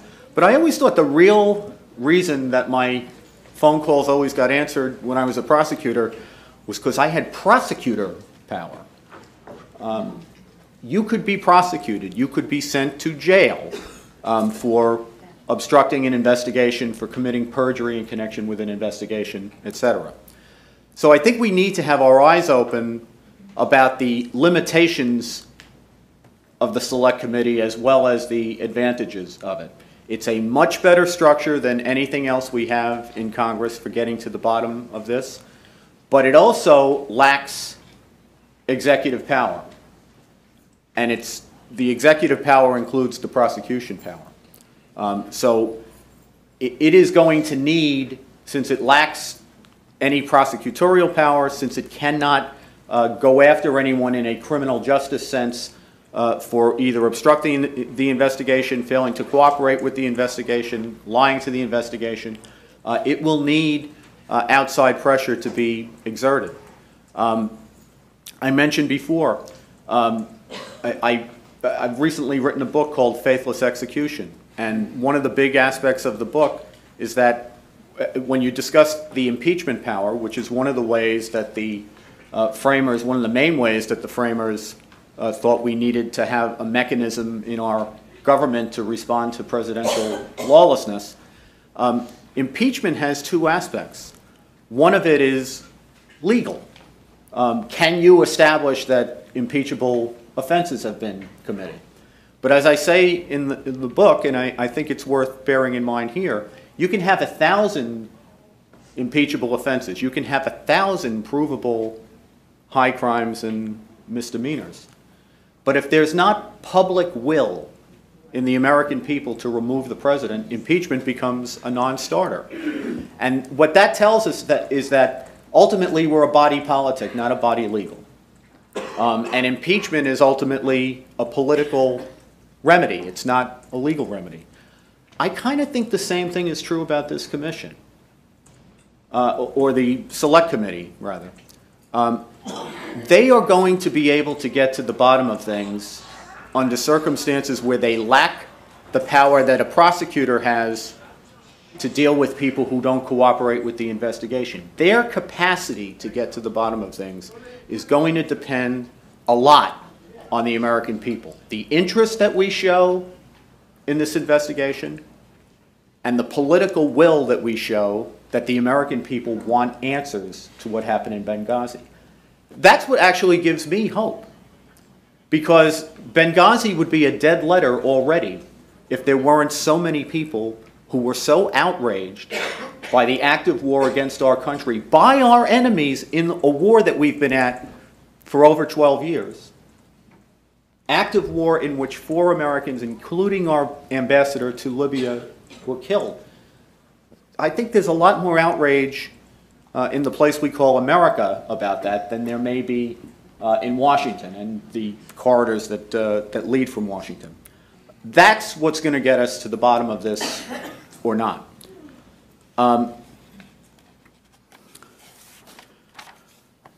also think, let me just go back to a point Victoria Tunsing made, and it's a related point, and that's the public relations angle. A number of our distinguished panelists said today during the day that they hoped that we didn't get to public hearings for some time yet. And that's sensible. We don't want to get to the point of interviewing witnesses until we've conducted, or until the committee has conducted, enough of an investigation that they can do competent questioning of witnesses. I get that. I agree with it. I'm also a former prosecutor who grew up in Rudy Giuliani's U.S. Attorney's Office. And I will tell you that there is a way to do a high-profile public investigation, and there's a way not to do it. The way not to do it is to go dark completely in terms of information that gets put out to the public. It's one thing not to have public hearings, just like it's one thing not to have a trial for a while. It's quite another thing to completely shut down the information flow out to the public. Because I will tell you, the people who are the obstacles to getting to the bottom of what happened in Benghazi are not going to be silent. They are going to be, they're already doing it. They're already attacking the investigation as a phony scandal. They're already attacking it as a witch hunt. They're already trying to destroy the messenger before the messengers had anything to say.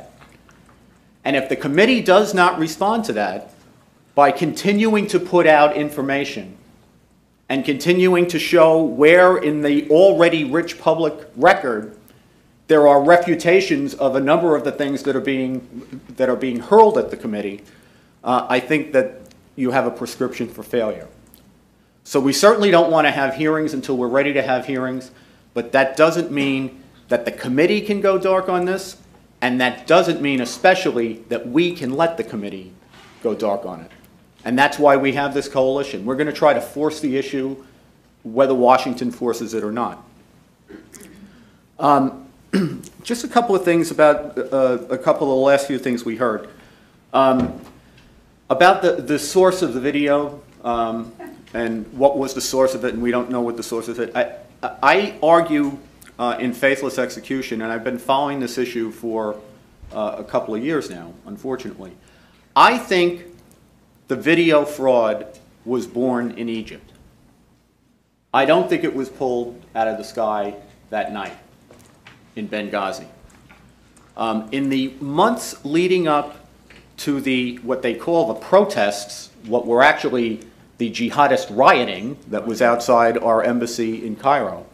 In the months leading up to that, during the reign, temporary though it was, of the Muslim Brotherhood government in Egypt, you had, in the Egyptian press, and the intelligence community is quite aware of this, lots of threats against the American embassy in Cairo, including threats by the son of the guy I prosecuted back in the mid-1990s, the blind sheikh, who was threatening a 1979 Tehran-style assault on the embassy, where they would actually try to take the embassy and take the Americans working there as hostage. You also had the brother of the head of Al-Qaeda, Zawahiri's brother, who was threatening to raid the compound and burn it to the ground. That kind of stuff was going on in Egypt in the weeks and months leading up to the 11th anniversary of the 9/11 attacks.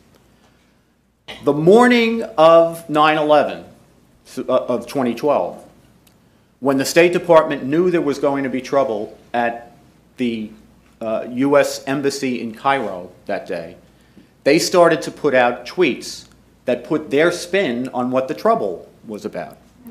And the tweets that they put out began to attack the video. The video was fairly obscure at that time. It's not invented out of whole cloth. There was actually a sermon that was mounted against it about 2 days beforehand by the Grand Mufti in Cairo. But it was largely obscure, and it was certainly overwhelmed by the other things or the other demands that were going on outside the embassy, including this years-long effort to demand that the blind sheikh be released and returned to Egypt, and all these other threats that were being made against our embassy.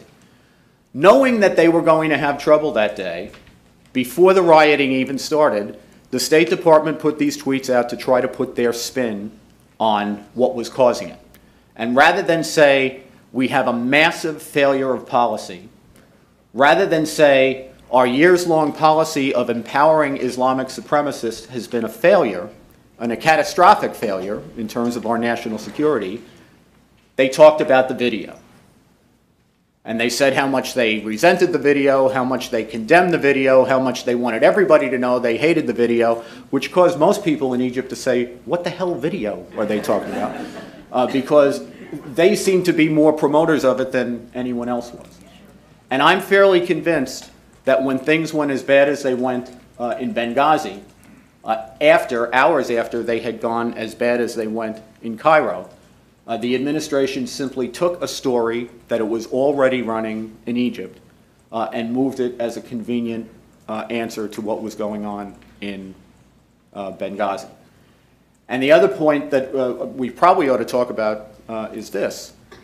It is true that at 10:08 or thereabouts, the State Department put out the first official statement from the United States government regarding the Benghazi massacre. And it was indeed the statement by then Secretary Clinton seeming to condemn the video for the violence that had already gone on in Benghazi. The dot that we didn't connect to that was at 10 o'clock, very shortly before that State Department statement went out, there was a phone call between President Obama and Hillary Clinton, which is the only known communication that they had that evening, and which the White House initially denied had ever happened. The White House actually changed its story about whether the president ever spoke with Mrs. Clinton after Secretary Clinton testified to the fact that she had had a conversation with President Obama at 10 o'clock. So you have the call at 10 o'clock, and a few minutes later, you have the video, with the video story being put out by the State Department. And I know Susan Rice was the one who was sent out to do the Sunday shows. Orders don't run upstream in the government. They run down. And I think, I don't know, was it General Boykin who had the beachfront property in Arizona? You know, if you think that Susan Rice is the one who made up the video fraud, I think maybe you got a piece of General Boykin's property coming to you. The other thing we ought to say briefly about the video is, and something we really didn't cover today, is there's only one person who's been brought to justice over Benghazi, and that is the video producer. So we have a fraud in Benghazi that not only involves the video itself and assiduous misstatements that were made by government officials to the American people about the cause of the attack. The cherry on top of the fraud is that under the auspices of what is basically a parole violation, they trumped up a prosecution against the video producer for First Amendment protected activities. I'm not up here holding a brief for the video. You can find the video as reprehensible as you want to and as you probably should. The point is, he had a right to make it. It wasn't a crime in the United States to make it. And yet, he was prosecuted for making it. And why? Because to the American people, it was something that was offered as bolstering the story that the video had caused the massacre. And at the same time, the Obama administration held it out to the Islamic world, to the Islamic countries, as an indication that the United States was deferring to Sharia blasphemy standards. That's the video fraud. And I don't think it's something we can let go. I don't think it's something that we can leave at Susan Rice. It's a bigger story than that, and it involves a massive abuse of prosecutorial power. If I remember one thing from today, one statement, and there's been many, many memorable ones. I think of Joe DeGeneva saying, "Nothing, nothing, nothing." We'll all remember that, right? And the reason he says it with such passion is we've lost 4 Americans, and at the time, from the very first minutes of a terrorist siege, our president and our government knew what was going on, and they did absolutely nothing to come to the rescue of Americans who were under terrorist attack. I want to leave you with this. The day after that happened, while we were still examining the wreckage, while we were bringing our dead home, the president did a fundraiser in Las Vegas. And he got up in front of a room full of people, less than 24 hours after al-Qaeda had dealt us a humiliating defeat in an active war in which our ambassador had been killed, and said, "A day after 9/11, we are reminded that a new tower rises above the New York skyline, but al-Qaeda is on the path to defeat, and bin Laden is dead." I want to know why he thought he could say that. Thank you all very much for attending today.